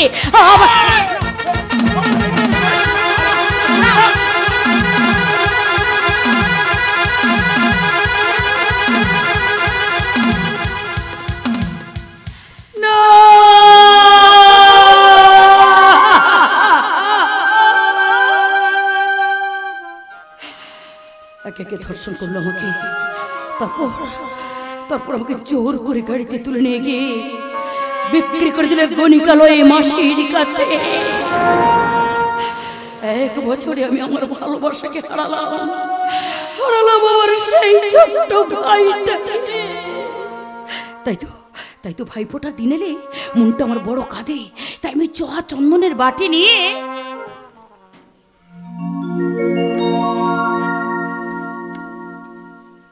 আমার ভাইয়ের উদ্দেশ্যে কপালে ফোঁটা দিতে দিতে বলি, ভাইয়ের কপালে দিলাম ফোঁটা, জম দুয়ারে পড়লো কাটা, যমুনা দে জমকে ফোঁটা, আমি দিলাম আমার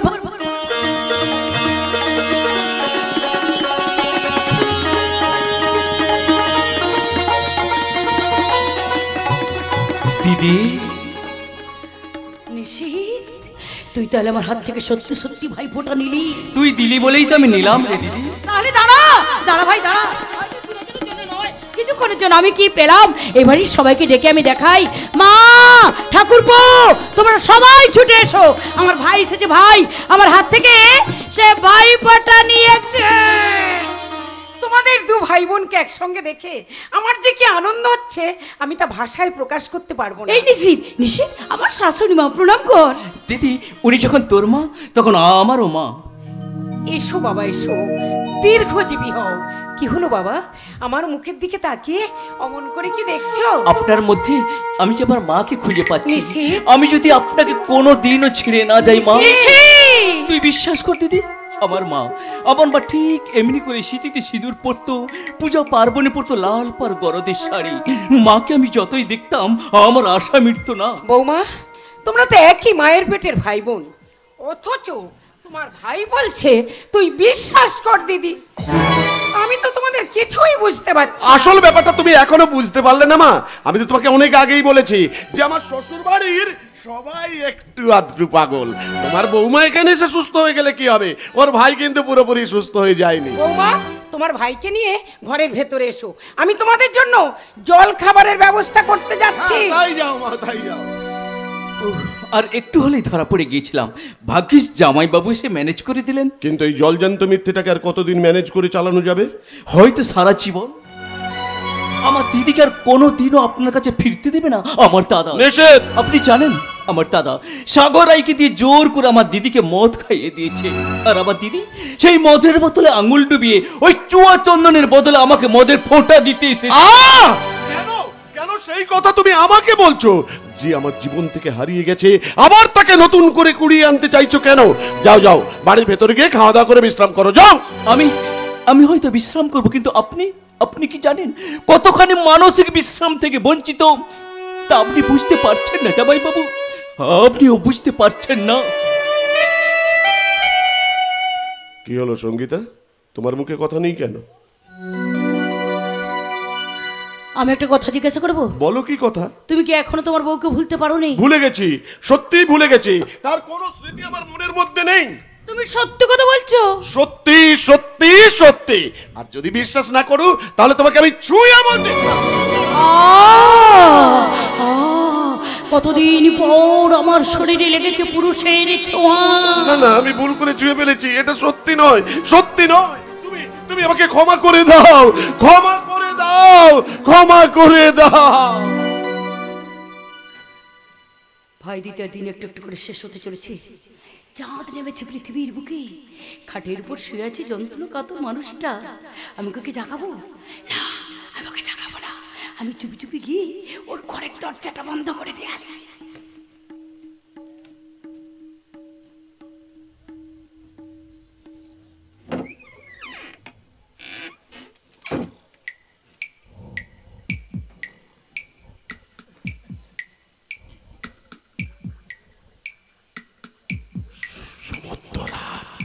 চাঁদের আলোয় জানালা দিয়ে দেখা যাচ্ছে একটা ডাব গাছ অনেকগুলো সন্তান তাকে ধারণ করে দাঁড়িয়েছে। একটা রাত চূড়া পাখি ডাকতে ডাকতে উড়ে গেল, কিন্তু আমার ঘুম আসছে না কেন? একটা প্রচন্ড উত্তাপ যেন আমাকে। না না না, আমি তোকে ভুল করে ছুঁয়ে ফেলেছি। সত্যি করে তো নয়, সত্যি নয়, সত্যি নয়, সত্যি নয়। যা কোনোদিন হয় না, আজ তা হচ্ছে কেন? আমার প্রত্যেকটা শিরায় শিরায় আগুনের শোধ হয়ে যাচ্ছে। তা যাবে না কেন? আমি তো একটা মেয়ে মানুষ, কতদিন পর আমার শরীরে লেগেছে পুরুষের ছোঁয়া। আমি যখন কি করি, এই তুমি ঘুমিয়ে পড়েছো? তুমি শুনতে পাচ্ছ? কি হচ্ছে? কি ঘুমিয়ে পড়ো? এই একটা দূরে বাঁশি বাজছে, শুনতে পাচ্ছ? ওটা বাঁশি নয়, ওটা একটা চরিত্রের ফাঁসি। আমি এত ঘামছি কেন বলো তো? যদি খুব বেশি ঘেমে থাকো তাহলে ফ্যানটা বাড়িয়ে দাও। এই আমার হাতটা ধরে দেখো, আমি কেমন তীর করে কাঁপছি। যদি খুব কেঁপে থাকো তাহলে চাঁদের আলোয় গিয়ে বসো। এই আমি বলছিলাম কি, আর সেই তখন থেকে একটা পর একটা, একটা পর একটা, একটা পর একটা। এই জানো পাশের বাড়ির টালির চালে একটা বড় লাউ ধরেছে। আমি কি করব? গিয়ে গাছের গোড়াটা কেটে দেব। তুমি কি নিষ্ঠুর? তুমি দেখতে পাচ্ছ না খাঁচার ভেতর একটা পাখি ঢুকে কেমন ছটফট ছটফট করছে? ঘরের ভেতর জোনাক পোকা ঢুকে টিম টিম করে আলো দিচ্ছে, সেটাও তুমি দেখতে পাচ্ছ না? তোমাকে নিয়ে আর পারা যায় না। এই দুপুরবেলা মা যে কথাগুলো বলেছিল সে কথাগুলো তোর মনে আছে? এরপর যদি মা জিজ্ঞাসা করে কি হলো তোদের বাচ্চা কাচ্চা হচ্ছে না কেন, তখন আমি কি উত্তর দেব? তুমি উত্তর দেবে না, অথবা ইনিয়ে বিনিয়ে মিথ্যে কথা বলবে। আর মিথ্যে কথা যদি বলতে না পারো তাহলে বলবে রহমন ডাক্তার বলে গেছে তুমি একটা বন্ধা। আবার তোরা রাত দুপুরে ঝগড়াঝাঁটি শুরু করেছিস? ডাক্তার কাকে বন্ধা বলেছে? ইনিয়ে বিনিয়ে মিথ্যে কথাগুলো আর কতদিন তোরা আমাকে বলবি? মা তুমি যা শুনতে পাচ্ছ সেটা ওর আমার ব্যাপার নয়, এটা হলো আমার উপন্যাসের গল্প। তাহলে শোন ভাস্কর, যে উপন্যাসের তর্ক বিতর্ক মায়ের ঘুম ভাঙিয়ে দেয়, ঘরে ঢোকা জোনাক পোকার আলো চোখে পড়ে না, টালির চালে লাউ গাছের গোড়া কাটার কথাটা লেখা থাকে, তোর সেই উপন্যাস এবার শ্রেষ্ঠ পুরস্কার পাবে পাবে পাবে।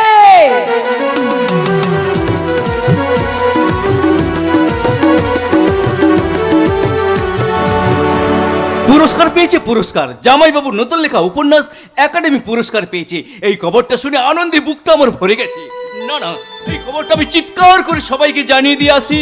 নিশিত, তোমার সঙ্গে আমার কিছু কথা আছে। ভালোই হলো, মেঘনা চাইতেই চল। বলো সাগর, কি কথা? কাছে এসো, কানে কানে বলছি।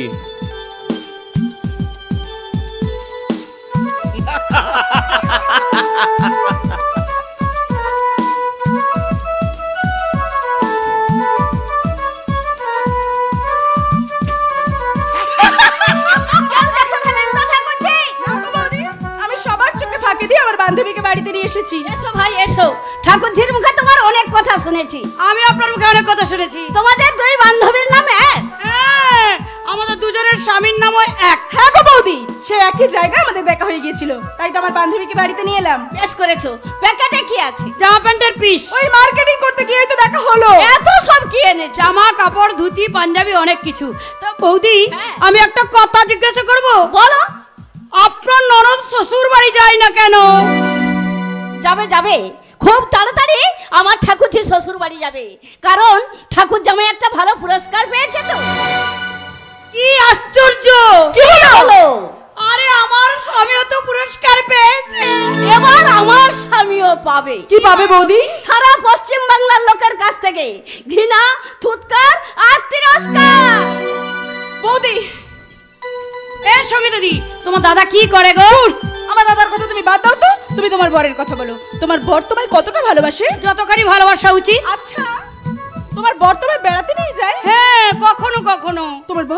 তোমার বর কি কি ভালোবাসে? আমার বর ভাবতে ভাবতে। হ্যাঁ, আমার স্বামী তো লেখার ব্যাপারে কত কি ভাবতো। আমাকে গান গাইতে বলতো, লেখা আটকে গেলে আমাকে প্রশ্নের পর প্রশ্ন করতো। মাকে ভালোবাসতো, ভাইকে ভালোবাসতো। তার সেই অসুস্থ মাকে দেখতে যাওয়ার ঘটনাকে কেন্দ্র করে আমার সঙ্গে তার ছাড়াছাড়ি হয়ে গেল। সঙ্গীতাদি তো জামাইবাবুর বিবাহিতা স্ত্রী, তাহলে জামাইবাবুকে ছেড়ে সঙ্গীতাদি তার বাবার বাড়িতে পড়ে আছে কেন? ও তো আমার মতো সিঁদুর পরে দেওয়া স্বামী নয়। নয় ছয় করে দিয়েছে আমার জীবনটা আমার এই অমানুষ দাদা। কিন্তু আমার এই দুঃখের কথা আমি যে কাউকে বলতে পারি না। এখন কান্না ছাড়া আমার যে কোনো পথ খোলা নেই। আমি আমার সুখের কথা কাকে বলবো? আমি আমার সেই দুঃখের জীবনে ফিরে যেতে চাই না। আমি এখন আমার অতীত জীবনে ফিরে যেতে চাই। আমার অতীত কত মধু, আমার বর্তমান শুধু তেতো তেতো আর তেতো, কিন্তু ভবিষ্যৎ কেন কেন আমি মিথ্যে ভবিষ্যৎটা ভাবছি? উনি তো ওকে স্ত্রী বলে মেনে নিয়েছেন, শুধু মুখে বলতে পারছে না। আমার স্বামী আমাকে মন থেকে মুছে ফেলেছে, সেই মনে আমার আর কোনো স্থান নেই। আমি সিঁদুর না মেনে স্বামীকে তো মানতে চেয়েছিলাম।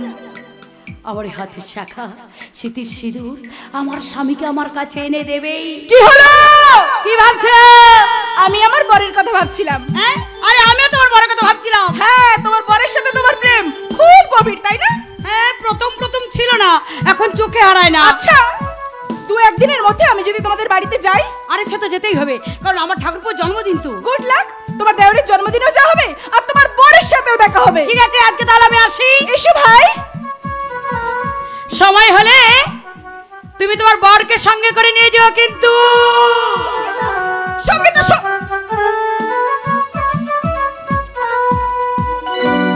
বর মেয়েদের জীবনের একটা স্বর্গীয় সম্পদ, স্বর্গের সম্পদ, অথচ ওই বর শব্দটাকে আবার অমানুষ দাদা আমার জীবনে করে দিয়েছে। বর্বর না, আমি আমার অমানুষ দাদার আর একটা কথা শুনবো না। এই সঙ্গীতা আমার জীবনের সব ভুল ভেঙে দিয়েছে, তাই খুব তাড়াতাড়ি আমি আমার স্বামীর কাছেই যাব। পালিয়ে যাও ঠাকুরজি, পালিয়ে যাও। ঠাকুর জামাই ভালো পুরস্কার পেয়েছে, এই খবরটা পেয়ে তোমার দাদা পাগলের মতো ছুটে আসছে। আসুক ছুটে, আজ আমি সেই অমানুষ দাদার মুখোমুখি দাঁড়াবো। তোমার ভুল বুঝতে পেরেছো, তাই ঝড়ের সামনে দাঁড়াতে পারবে না। কেন পারবো না? পাহাড় কি ঝড়ের সামনে দাঁড়াতে ভয় পায়? ঝড়ের কালো মেঘ কি নীল আকাশের কোনো ক্ষতি করতে পারে? তুমি ঠিক বলেছো ঠাকুরজি, ঠিক বলেছো।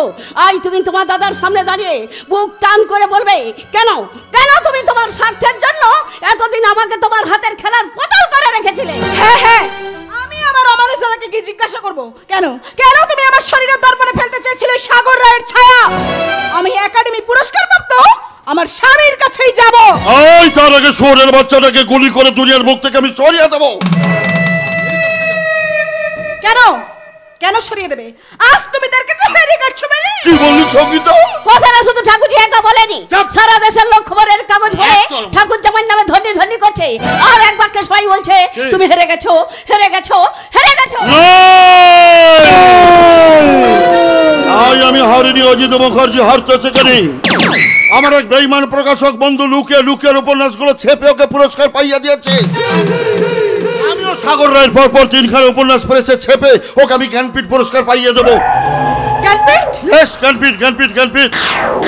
যে জ্ঞানপীঠ পুরস্কার পেয়েছিলেন তারা শঙ্কর বন্দ্যোপাধ্যায়, যে জ্ঞানপীঠ পুরস্কার পেয়েছিলেন আশাপূর্ণা দেবী। আমি সেই জ্ঞানপীঠ পুরস্কার সাগর রায়কে পাইয়ে দিয়ে প্রমাণ করবো এ যুগের শ্রেষ্ঠ সাহিত্যিক হিসেবে। জ্ঞানপীঠ পুরস্কার নয় দিদি, আমার টাকার কুমির দাদা টাকার জন্য সাগর রায়কে পাইয়ে দেবে অজ্ঞানপীঠ পুরস্কার। চুপ কর চরিত্রহীন মহাপুরুষ। চরিত্রহীন আমি নয়, চরিত্রহীন তুমি। যুবতী বউকে চাকরি দিয়ে তুমি তোমার অফিস ঘরে আটকে রেখে একটা বেকার শিক্ষিত ছেলেকে ওই ডাম্পিডানের পোস্টে নিয়োগ করে তার হাতে আগ্নেয়াস্ত্র বেশ করে ছেলে জানো। বি কেয়ারফুল শয়তান অজিত মুখার্জি। আর একটা বাজে কথা বললে আমি কিন্তু তোমাকে ছেড়ে দেব না। কি করবে? কি করবে নিশি? পুলিশে খবর দেবে?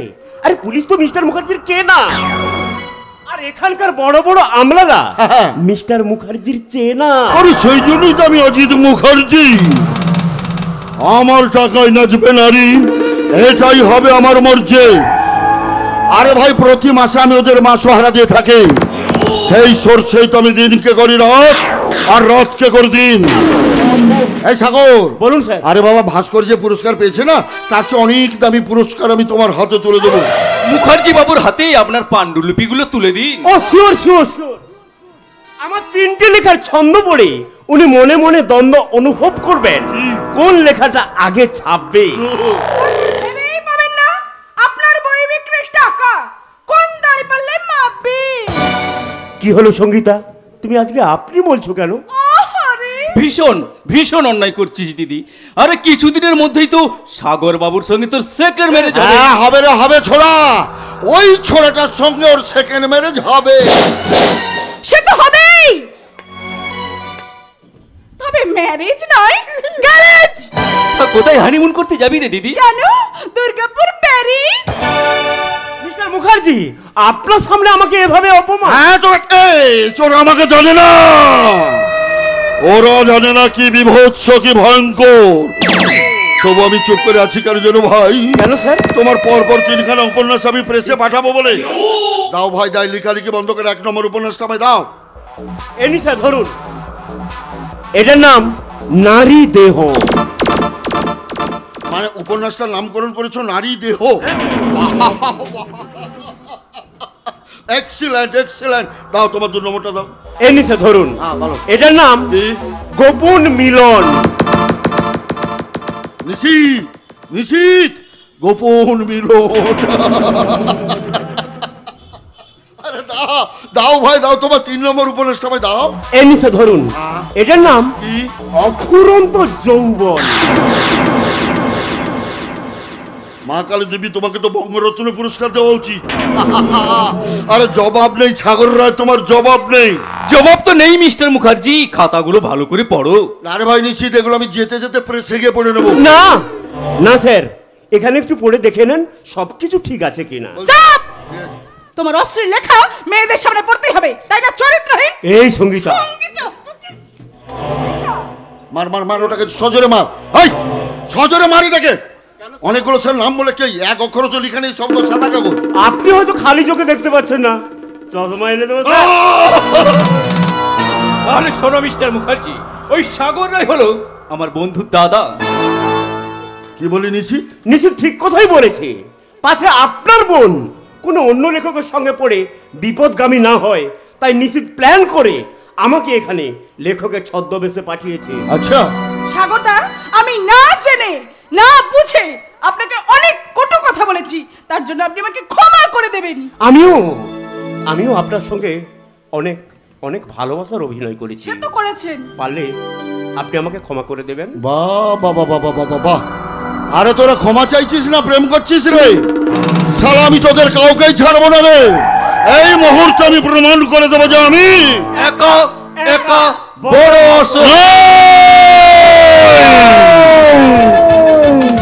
নাই নাই, আমি একা নই, আমি অসহায় নই। বিদেশে অনেক আমার দামি দামি বন্ধু রয়েছে, আর রয়েছে আমার একটা ছোট্ট ভাই যাকে আমি এইটুকু থেকে কোলে পিঠে করে মানুষ করেছে। কে আছিস? কে আছিস? মদ নিয়ে আয়, মদ। এই নিন স্যার মদ।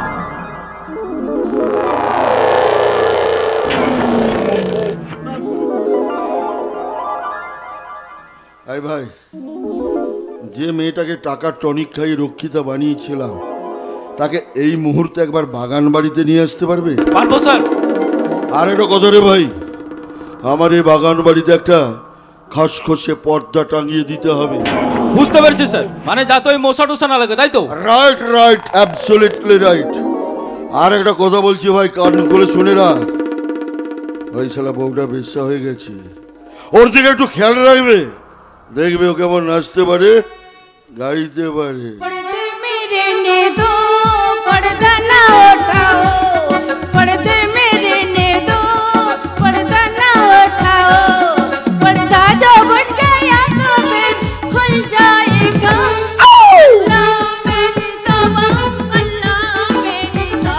Lovely. Lovely.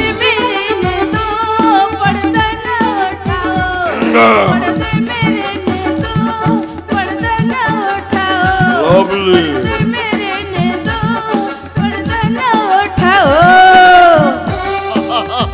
আরে লাভলি ডার্লিং, লাভলি। আরে কি ব্যাপার ডার্লিং, ঘোমটা দিয়ে আছো কেন?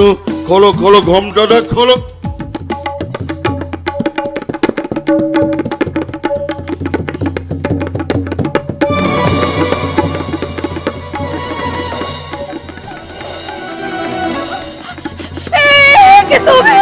কি আছো তুমি?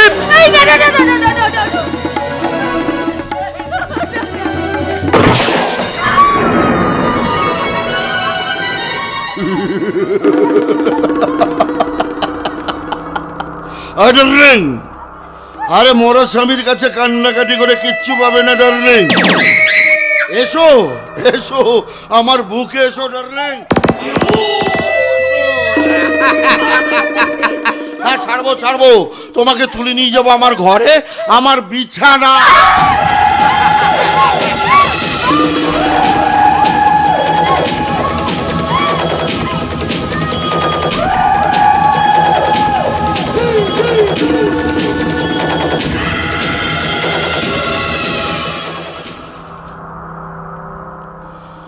আমি যে আকাশ থেকে ঝরে পড়া তৃষ্ণার্ত চাতক পাখির মতো বৃষ্টির জল ফোঁটা ফোঁটা পান করেছি।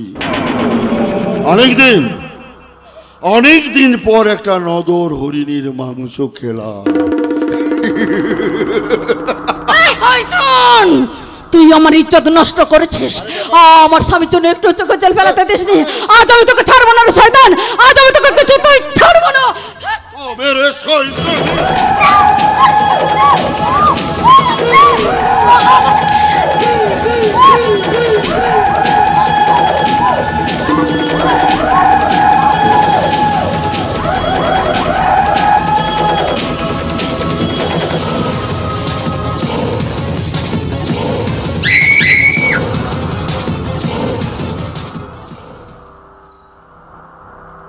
দেখুন দেখুন দুটো ডেড বডি কি সুন্দর শুয়ে আছে। শালা আমাকে বলে শয়তান। আরে নাই, আমি শুধু শয়তান নই রে, আমি শয়তানের বংশের অধীশ্য। আমার ঘাম আর রক্তে জন্ম হয় হাজার হাজার শয়তানের। কিন্তু ইমিডিয়েট এই দুটো ডেড বডিকে এখান থেকে সরিয়ে ফেলতে হবে। তা না হলে যে আমাকে ধরা পড়ে যেত। ইয়েস, আমি অজিত মুখার্জি। আমার টাকায় নাচবে নারী, এটাই হবে মর্যাদা।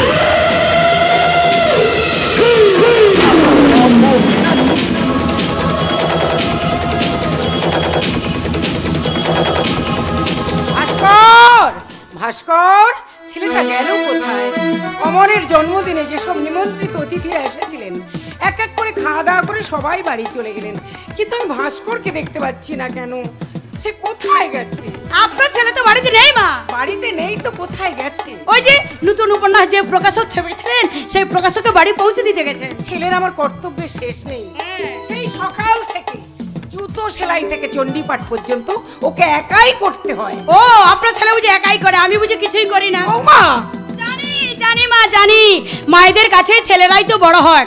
বউরা যতই খেটে মরুক তাদের কপালে শুধু বদনাম আর বদনাম। বলে এই সন্ধেবেলায় তুই কি আমার সাথে ঝগড়া করতে চাস? আমি আপনার চা করে দেবো না। আপনি যা যা খেতে চান আমি টাইমে রান্না করে দেবো না। আপনার সঙ্গে মুখোমুখি দেখা হলে আমি মুখ ফিরিয়ে চলে যাবো। একটা কথাও বলবো না। তখন আমি কি করব জানিস? ঠিক এমনি করে বুকের মধ্যে জড়িয়ে ধরে বলবো, ওরে একটা বুলবুলি পাখি, সে কি আমার সাথে কথা না বলে থাকতে পারে? পারে না। তুই যে আমার ঘরের লক্ষ্মী মা, তুই যে আমার ঘর সামলিয়েছিস। ভাস্করের কি ক্ষমতা ছিল বলতো? তুই যদি তার পাশে থেকে তাকে সাহায্য না করতিস। তাই তো সবার অলক্ষ্যে ভগবানকে ডেকে ডেকে আমি কি বলি জানিস? বলি, তোর মতো পুত্রবধূ যেন আমি জন্ম জন্মান্তর ধরে পাই। মা, মা, এই যে মা, তুমি শুধু তোমার পুত্রবধূকে চাও, আমাকে চাও না? অমর, আজকে আমার জন্মদিন। আজকের দিনে সব থেকে বড় ভিআইপি আমি। সেই আমি থাকতে থাকতে বৌদি তোমার কাছে এত বেশি আপন হয়ে গেল। সবই কপাল ঠাকুরপো, সবই কপাল। ওরে বোকা ছেলে, ছেলের বউকে নিজের মেয়ের মতো মনে করতে হয়। এই যে এখানে যত শাশুড়ি মায়েরা আছেন, বৌমারা আছেন, আমি তাদের সবাইকে বলছি, যে শাশুড়ি মায়েরা ছেলের বউকে নিজের মেয়ের মতো মনে করেন আর বৌমারাও তার শাশুড়িকে নিজের মায়ের মতো মনে করেন, সেই সংসারে কোনোদিন ঝগড়া অশান্তি হয় না, হবে না, হতেও পারে না। দেখলে তো ঠাকুরপো, মা কেমন সবার সামনে আমাকে ভালোবাসার কথা বলে গেলেন। হ্যাঁ, তা তো দেখলাম বৌদি। আজকাল লক্ষ্য করছি তুমি আসার পর থেকে মায়ের ভালোবাসা কেমন ভাগ হয়ে গেছে। আরো বেশি ভাগ হয়ে যাবে তোমার বিয়ে হয়ে যাওয়ার পর। আমি বিয়েই করব না। আচ্ছা দেখা যাক, আর তো কয়েকটা দিন মাত্র, দেখা যাবে ডাকিলেই খাইতে হবে। বৌদি, মায়ের যদি কষ্ট হয় আর যদি তুমি দেখে শুনে একটা মেয়েকে পছন্দ করে দাও, আর দাদা যদি বলে এই অমর, এই মেয়েটাকেই তোকে বিয়ে করতে হবে, তখন তো আমি দাদার কথার অবাধ্য হতে পারি না। ওরে শয়তান, ভেতরে ভেতরে এত দূর, দাঁড়া তো দাদাকে বলে দেখাচ্ছি মজা। না বৌদি না, দাদাকে যেন এসব বলো না। তাছাড়া আগে আমার বিয়ের সঙ্গে যাওয়ার জন্য নিতবরের তো জন্ম হয়। শয়তান, কি বিচ্ছু হয়েছে ছেলেটা, যেমনি তার দাদা তেমনি তার ভাই। বাবারে বাবা,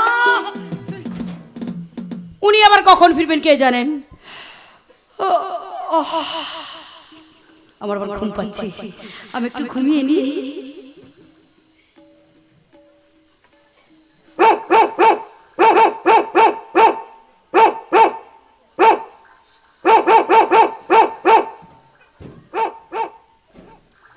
ভাস্করের বাড়ির সবাই ঘুমিয়ে গেছি, শুধু আমি একা লেবু গাছের পাশের জঙ্গল।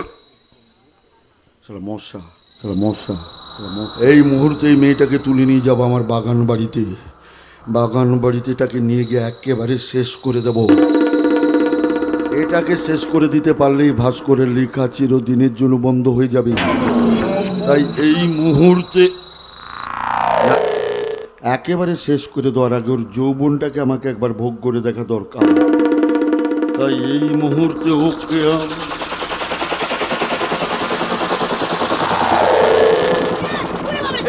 আমি আমি তো তোমার ওই নিচি কুটুম্ব।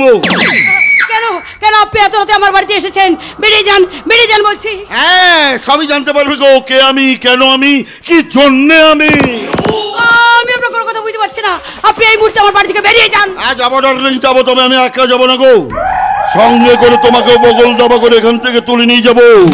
তোমার স্বামী দারমিন ভাস্কর ব্যানার্জি আমার চরম সর্বনাশ করেছে, আমার মান সম্মান একেবারে ধুলোর সঙ্গে মিশিয়ে দিয়েছে। তাই তার প্রতিশোধ নেওয়ার জন্য এখান থেকে তুলে নিয়ে যাবো আমার বগল বাড়িতে।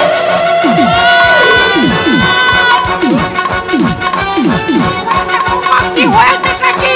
কি হয়েছে? মা ওই দেখো না, ওই শয়তানটা আমাকে এখান থেকে তুলে নিয়ে যেতে এসেছে। এই কে তুই? এত সাহস তুই কোথায় পেয়েছিস? আমার সতী লক্ষ্মী বৌমাকে বাড়ি থেকে তুই তুলে নিয়ে যেতে যা। চুপ চুপ। সতী লক্ষ্মী? আরে না রে বুড়ি না, ও সতী লক্ষ্মী নয়। ওর আসল পরিচয় তোমরা কেউ জানো না। ভাস্কর ওর আসল পরিচয় তোমাদের কাছে গোপন রেখেছে। না না মা না, ওনার কথা আপনি বিশ্বাস করবেন না। আপনার ছেলে এলে সব কথা জানতে পারবে। ছেলে আসার আগে আমার মুখ থেকে কথাটা শুনে নাও। ভাস্করের আসল স্ত্রী হচ্ছে সঙ্গীতা। সঙ্গীতার সঙ্গে ভাস্করের ডিভোর্স হয়ে গেছে। আর এই মেয়েটা, আরে শালা তো দেহব্রসারিণী গণিকা, এর নাম গঙ্গা। এ তোমাদের ঠকিয়েছে, মিথ্যে কথা বলেছে। তুই আমার ভাস্করের বউ নোস না, তুই একজন দেহ প্রসারিণী গণিকা। তোর নাম গঙ্গা। এতদিন ধরে তোরা আমার সঙ্গে মিথ্যে অভিনয় করেছিস। আমার নিজের ছেলে ভাস্কর, সেও এতদিন ধরে আমার সঙ্গে মিথ্যে অভিনয়। মরে যাবে মরে যাবে মরে যাবে, হাওয়া করবো মরে।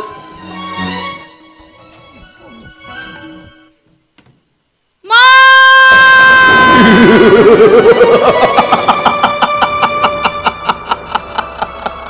ভাস্করের জীবন থেকে তার মাটা চলে গেল গো। এইবার রয়েছে ওই মেয়েটা। এইবার আমি ওকে তুলে নিয়ে যাবো আমার বাগান বাড়িতে। চোখের সামনে একটা জল তোর মানুষকে খুন হতে দেখে তোর হাসতে লজ্জা করছে না জানোয়ার? তুই মানুষ না রাস্তার খেপা কুকুর? কে বলি শয়তানি আমি খেপা কুকুর? তাহলে দেখ এই খেপা কুকুর কেমন তোর যৌবনের হাড়িটাকে চেটে পুটে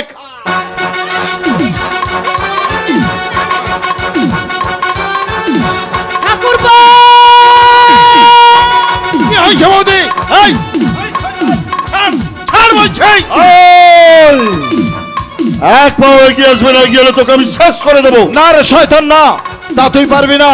এই পুরোহিত বেঁচে থাকতে থাকতে মন্দির থেকে তুই দেবী প্রতিমাকে কিছুতেই ডাকাতি করে নিয়ে যেতে পারবি না। না না রে না, তুমি শয়তানটার দিকে এগিয়ে যেও না। ও শয়তান তোমাকে গুলি করে মেরে ফেলতে পারে। আমার জন্য মা মারা গেছে।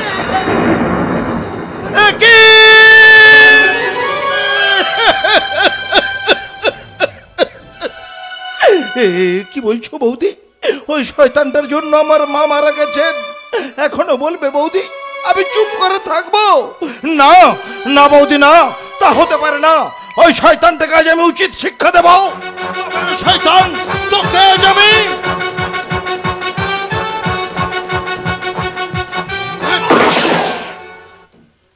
না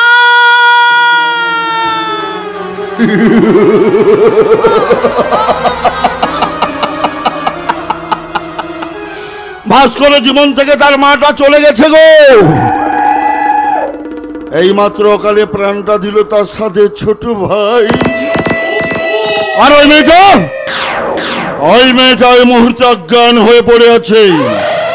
তাই এই মুহূর্তে আমি ওকে তুলে নিয়ে যাবো আমার বাগান বাড়িতে। মাগো, কে যেন আসছে বলে মনে হচ্ছে। না, এখানে থাকা যাবে না। এই মুহূর্তে আমাকে এখান থেকে পালাতেই হবে। ভাস্করের জীবন থেকে ওর মা আর ভাইকে সরিয়ে দিয়ে ওর উপন্যাসলিকার হাতটা আমি কেটে দিয়ে গেলাম। সেদিন আমাকে জুতো মারার অপমানের প্রতিশোধ আমি নিয়ে গেলাম।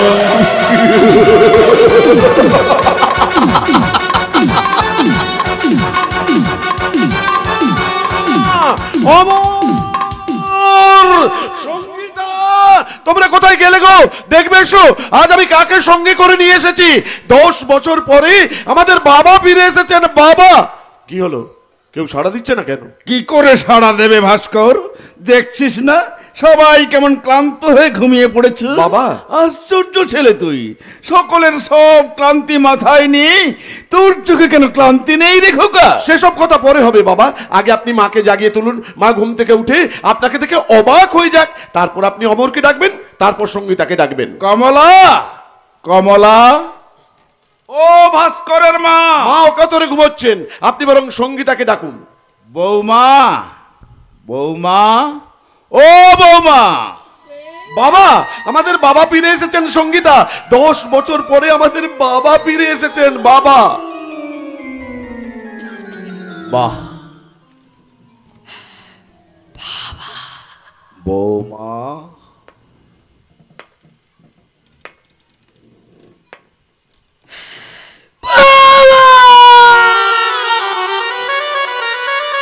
কি হলো বৌমা, এভাবে কেঁদে উঠলে কেন? আমি যে সবাইকে আশীর্বাদ করব বলে বাড়িতে এসেছি। বাবা, আপনারা কি কেউ কিছু বুঝতে পারছেন না? কি হয়েছে মা? মা আমাদের ছেড়ে চলে গেছে।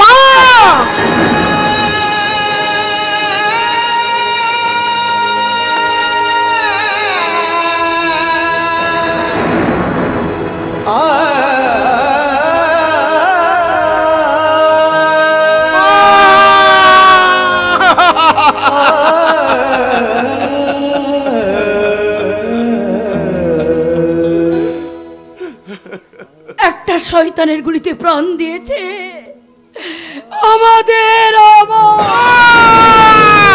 হতে পারে না, আমার ভাই ওখানে প্রাণ দিতে পারে না, প্রাণ দিতে পারে না। কোথা থেকে কি যে হয়ে গেল? আমাদের সংসারের সব সঙ্গীতা শেষ হয়ে গেল। সঙ্গীতা, বলো বলো, কি নিয়ে আমি বেঁচে থাকবো? তুমি আমাকে বলে দাও।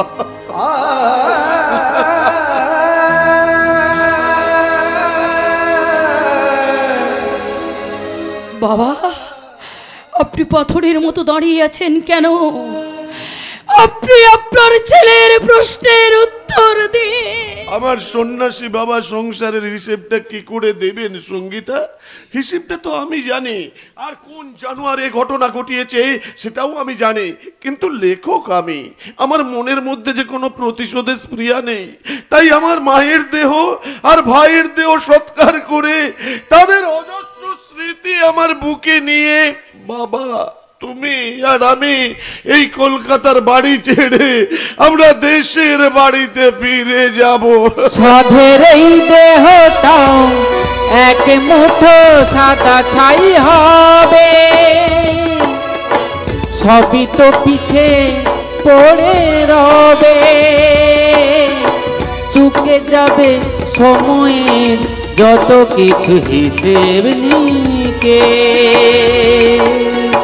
চিতাতেই সব শেষ, হায় চিতাতেই সব শেষ।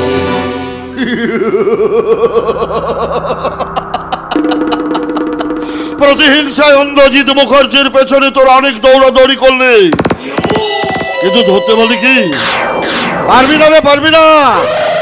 কারণ আমি যে ওই লেবু গাছের পাশের জঙ্গল, আবার মশা।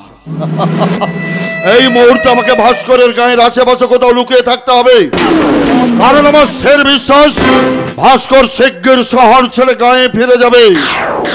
এইভাবে একটার পর একটা প্রমাণ আমাকে পৃথিবীর বুক থেকে ডিলিট করে দিতে হবে। আমি হলাম কংস রাবণ মির্জাফর দাউদের ককটেল মাল, মাথায় নূতন চাল, খেলা শেষ হবে কাল, করবো আমি কামাল।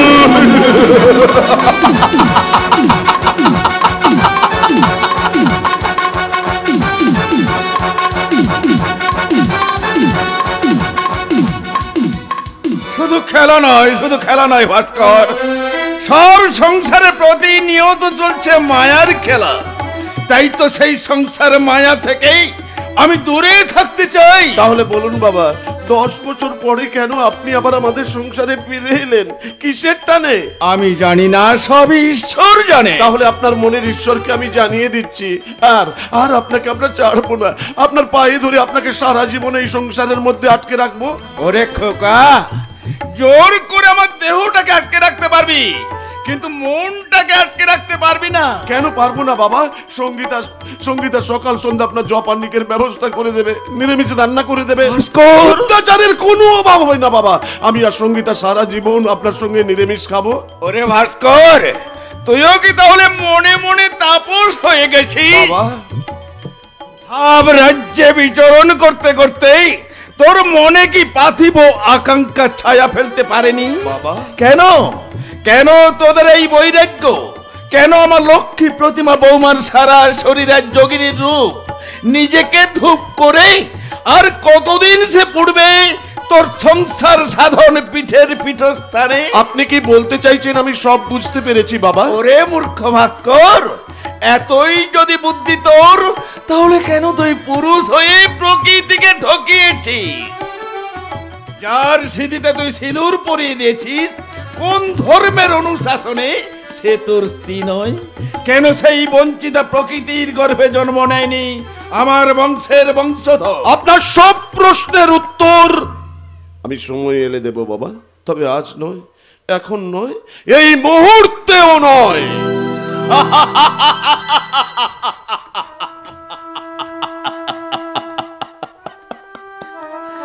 ব্রহ্ম মুহূর্তে ব্রহ্মার জন্ম। ব্রহ্ম হচ্ছে জ্ঞান,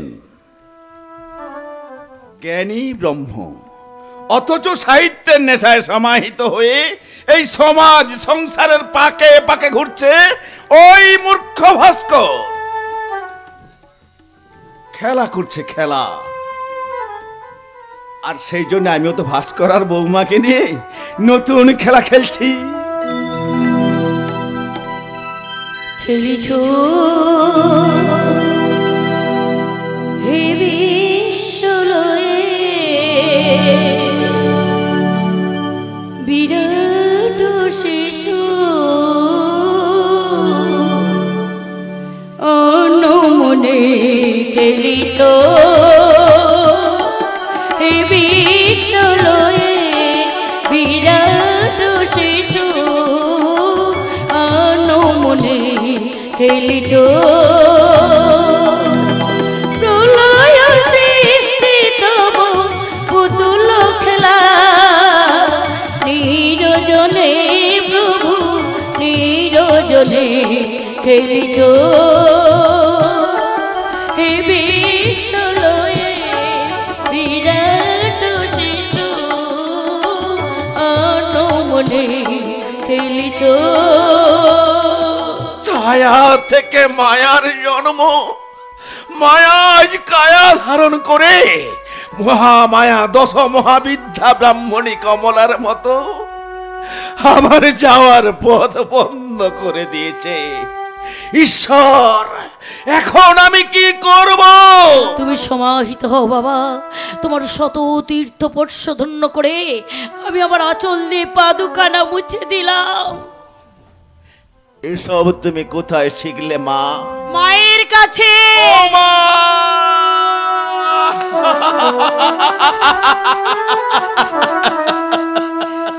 বাবা বাবা তুমি ঠাকুর ঘরে যাও বাবা, তোমার সুন্দরকে সব ব্যবস্থা আমি করে দিয়ে এসেছি।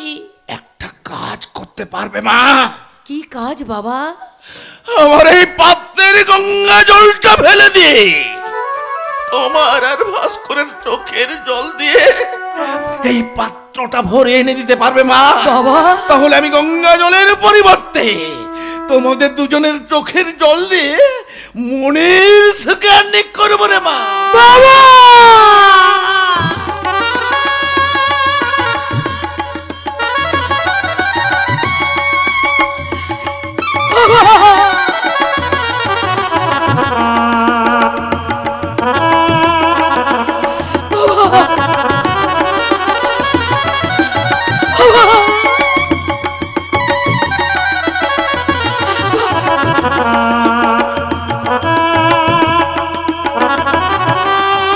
মা তুমি তো কোনোদিন বাবার কান্না দেখোনি। একবার, শুধু একবার আমাদের সংসারে ফিরে এসে বাবার কান্নাটা তুমি দেখে যাও মা। গঙ্গা, একই আজ তুমি হঠাৎ গঙ্গা বলে ডাকলে কেন? আমার কুসংস্কারাচ্ছন্ন মানসিকতার ময়লা ধুয়ে দিয়েছো বলে আমার অবচেতন মনের সঙ্গীতা শব্দটা বয়ে নিয়ে গিয়ে বিস্মৃতির সমুদ্রে হারিয়ে দিয়েছো বলে তুমি যেমন আমার সাহিত্য রচনাতে প্রেরণা দিয়েছো, ঠিক ঠিক তেমনি করে আমার মায়ের মৃত্যুতে কেঁদেছো, আমার ভাইয়ের মৃত্যুতে চোখের জল ফেলেছো। কিন্তু কিন্তু আমি তোমাকে কিছুই দিতে পারিনি গঙ্গা। আমার বাবা বলেছেন, মূর্খ ভাস্কর, তুই পুরুষ হয়ে প্রকৃতিকে ঠকিয়েছিস। তাই আমি চাই তুমিই হবে আমার সন্তানের মা। আমার ভালোবাসার মন্দাকিনী, আমার প্রেরণার ভগবতী, আমার নতুন জীবনের সংজ্ঞা গঙ্গা গঙ্গোত্রীর মতো চিরকাল আমার হৃদয়ে বইবে বইবে বইবে। কিন্তু তোমার স্ত্রী সঙ্গীতা আজ অন্য কথা কইবে। কি আপনি? কে আপনি? কোথা থেকে এসেছেন? কেন এসেছেন? আপনাকে তো আমি চিনি না। যে অন্যায় আমি করেছি তাতে আমাকে না চেনাই উচিত। তবু তবু তো আমি তোমার স্ত্রী। আপনি বোধহয় ভুল ঠিকানায় এসে পড়েছেন। 7 মহলার অট্টালিকা রাজকন্যা একজন প্রাচীন পন্থী গেঁয়ো লেখককে স্বামী বলে সম্বোধন করে কেন লজ্জা দিচ্ছেন? এখন এখান থেকে বেরিয়ে যান। কিন্তু কিন্তু যাবো বলে তো আমি এখানে আসিনি। থাকবো বলে যদি এসে থাকেন তাহলে কিন্তু আপনি ভুল করছেন। সঙ্গীতা, আজ তুমি আমাকে আপনি বলছো? হ্যাঁ, বলতে বাধ্য। বলতে বাধ্য, কারণ ও সঙ্গীতা নয়, ও আমার গঙ্গা। দেখবেন যেন সংজ্ঞা হারিয়ে ফেলবেন না। গঙ্গা, তুমি মনে রেখো আমি ওর ধর্মপত্নী। ধর্মপত্নী? ধর্মপত্নী বলেই বুঝি সেদিন আমার দেওয়া সিঁদুর কৌটোটা মাটিতে ছুঁড়ে ফেলে দিয়েছিলেন? ধর্মপত্নী বলেই বুঝি বড়লোক দাদাকে নিয়ে আমাকে জুতো মারতে চেয়েছিলেন? কি গো, আমি কি তোমার ধর্মপত্নীর পায়ের ধুলো নেব? চুপ কর গণিকা কথাকার। আমাকে অপমান করছিস তুই কিসের অধিকারে? সে কি গো, তুমি দেখতে পাচ্ছ না? তাহলে ভালো করে চেয়ে দেখো, আমার এই স্মৃতির সিঁদুরের অধিকারে। ওটা মিথ্যে সিঁদুর, ও সিঁদুরের কোনো মূল্য নেই। আর যে হিন্দু নারী বিয়ের পরে ও সিঁদুর পরে না, তারও সমতুল্য নেই। আমি আর বলেছিলে না এই সিঁদুরের কোনো মূল্য নেই? তাহলে উত্তর দাও, কুসুম ডিগার আগে বর কেন কনের স্মৃতিতে সিঁদুর দেয় না? বিয়ের আগে দম্পতিকে স্বামী স্ত্রী না বলে কেন বর কোনে বলা হয়? তুমি বোধহয় জানো না, যে পুরুষ যে নারীর স্মৃতিতে সিঁদুর পরিয়ে দেয় সেই হয় তার স্বামী। সিঁদুর পরিয়ে না দেয়া পর্যন্ত তাদেরকে বলা হয় প্রেমিক প্রেমিকা। সিঁদুর পরার পরেই তবেই হয় স্বামী স্ত্রী। ছি ছি ছি, এই সামান্য ব্যাপারটা এতদিন আমি কেন কেন বুঝতে পারিনি? না না, সঙ্গীতাকে আমি কোনো মতেই স্ত্রী বলে মেনে নিতে পারবো না। তাছাড়া ও তো আমাকে স্বামী বলে কোনোদিনও মানেনি। আমি মালিনীর মতো রাতের পর রাত জেগে ও লেখার প্রেরণা জগিয়েছি, সে খবর কি ওই ভদ্রমহিলা শোনেননি?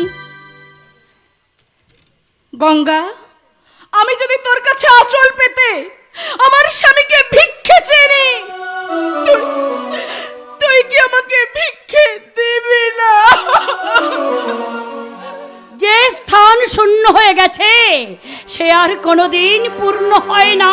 চূর্ণ হয়ে গেছে আমার সমস্ত অহংকার, আজ চূর্ণ হয়ে গেছে। দেখো না, দেখো আমি নিজের হাতে সিঁদুর কৌটো নিয়ে এসেছি। দাও, তুমি আমাকে সিঁদুর পরিয়ে দাও। বাবা বাবা বাবা বাবা বাবা বাবা, এ শালা তো সিঁদুরের মেলা চলছে রে। ভালো লেগেছে তোদের এই সুমধুর মিলন দৃশ্যটা, আমার ভীষণ ভালো লেগেছে। মাননীয় দর্শকবৃন্দ, আপনারা সবাই এই সুমধুর মিলন দৃশ্যটা দেখে আমার সঙ্গে একবার জোর করে হাততালি লাগান, হাততালি। তারপর আমি আমার বাকি কথাটা বলছি। নিশিদা, তোর বৌদির কথা স্মৃতিতে সিঁদুর পড়তে চাইছি? সে সুযোগ আমি তোকে দেবো না রে শয়তানি। এই মুহূর্তে ভাস্করকে দুনিয়ার বুক থেকে সরিয়ে দিয়ে তোদের সকলের সামনে থেকে আমি গঙ্গাকে এখান থেকে তুলে নিয়ে যাবো। না, তা তুই কিছুতেই পারবি না রে শয়তান। পারবো। অজিত মুখার্জি, ইয়েস, আমি অজিত মুখার্জি। আমার টাকায় নাচবে নারী, এটাই হবে আমার মর্যাদা।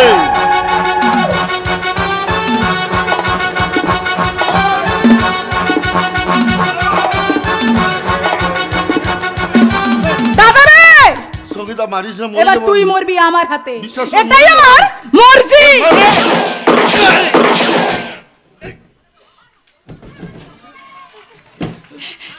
তুমি কি করলে সঙ্গীতাদি? তুমি কি করলে? আমি আমার শীতের সিঁদুর রক্ষা করার জন্য আমি নিজের হাতে আমার দাদাকে খুন করেছি। পরিয়ে দিন, পরিয়ে দিন ঠাকুর জামাই, পরিয়ে দিন আমার ঠাকুর যে স্মৃতিতে সিঁদুর পরিয়ে দিন। কিন্তু আপনার স্মৃতির সিঁদুর যে মুছে গেল বৌদি, যে সিঁদুরের কোনো মর্যাদা পায়নি, সে সিঁদুর পরে কি লাভ, কি লাভ? যে নিজেকে ভুলের আগুনে সুতরে নিয়ে সিঁদুর পরতে চাইছে তাকে আপনি সিঁদুর পরিয়ে দিন জামাই বাবু। নিশ্চিত তুমিও? হ্যাঁ জামাই বাবু, যে মেয়েটার একটু পরে জেলের মধ্যে ঠাঁই হবে তাকে তাকে অন্তত স্ত্রীর মর্যাদাটা দিন। নিশ্চিত? সঙ্গীতাদি, সঙ্গীতাদি, ওই পিস্তলটা আমাকে দাও। না, আমাকে দাও না, দাও বলছি। না গঙ্গা দিও না, গঙ্গা দিও না, গঙ্গা গঙ্গা গঙ্গা গঙ্গা। এসো এসো সঙ্গীতাদি, তোমার হাতটা দাও। সঙ্গীতাদিকে তুমি স্ত্রী বলে মেনে নাও। আমি আমি এখন তা নাই চললাম। গঙ্গা, একি কে গুলি করেছে? কে? আমি। ও বেল্লাক, শয়তানকে আমি ধরতে পারলাম না। আপনি? হ্যাঁ আমি সিবিআই অফিসার সাগর রায়। গঙ্গা দেবী, আপনি একবার থানায় আসুন। না, আমার গঙ্গা আমাকে ছেড়ে চলে যেতে পারে না। গঙ্গা, তুমি আমাকে ছেড়ে চলে যেও না, গঙ্গা যেও না। গঙ্গা, তুমি বুঝবে তখন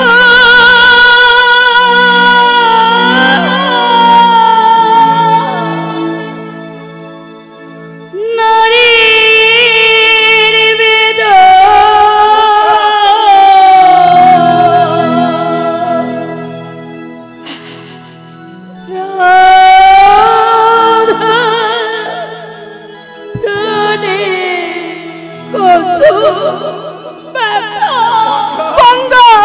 আমি শুক্ল তিথির এক খালি চাঁদ হয়ে পশ্চিম আকাশে হারিয়ে গেল।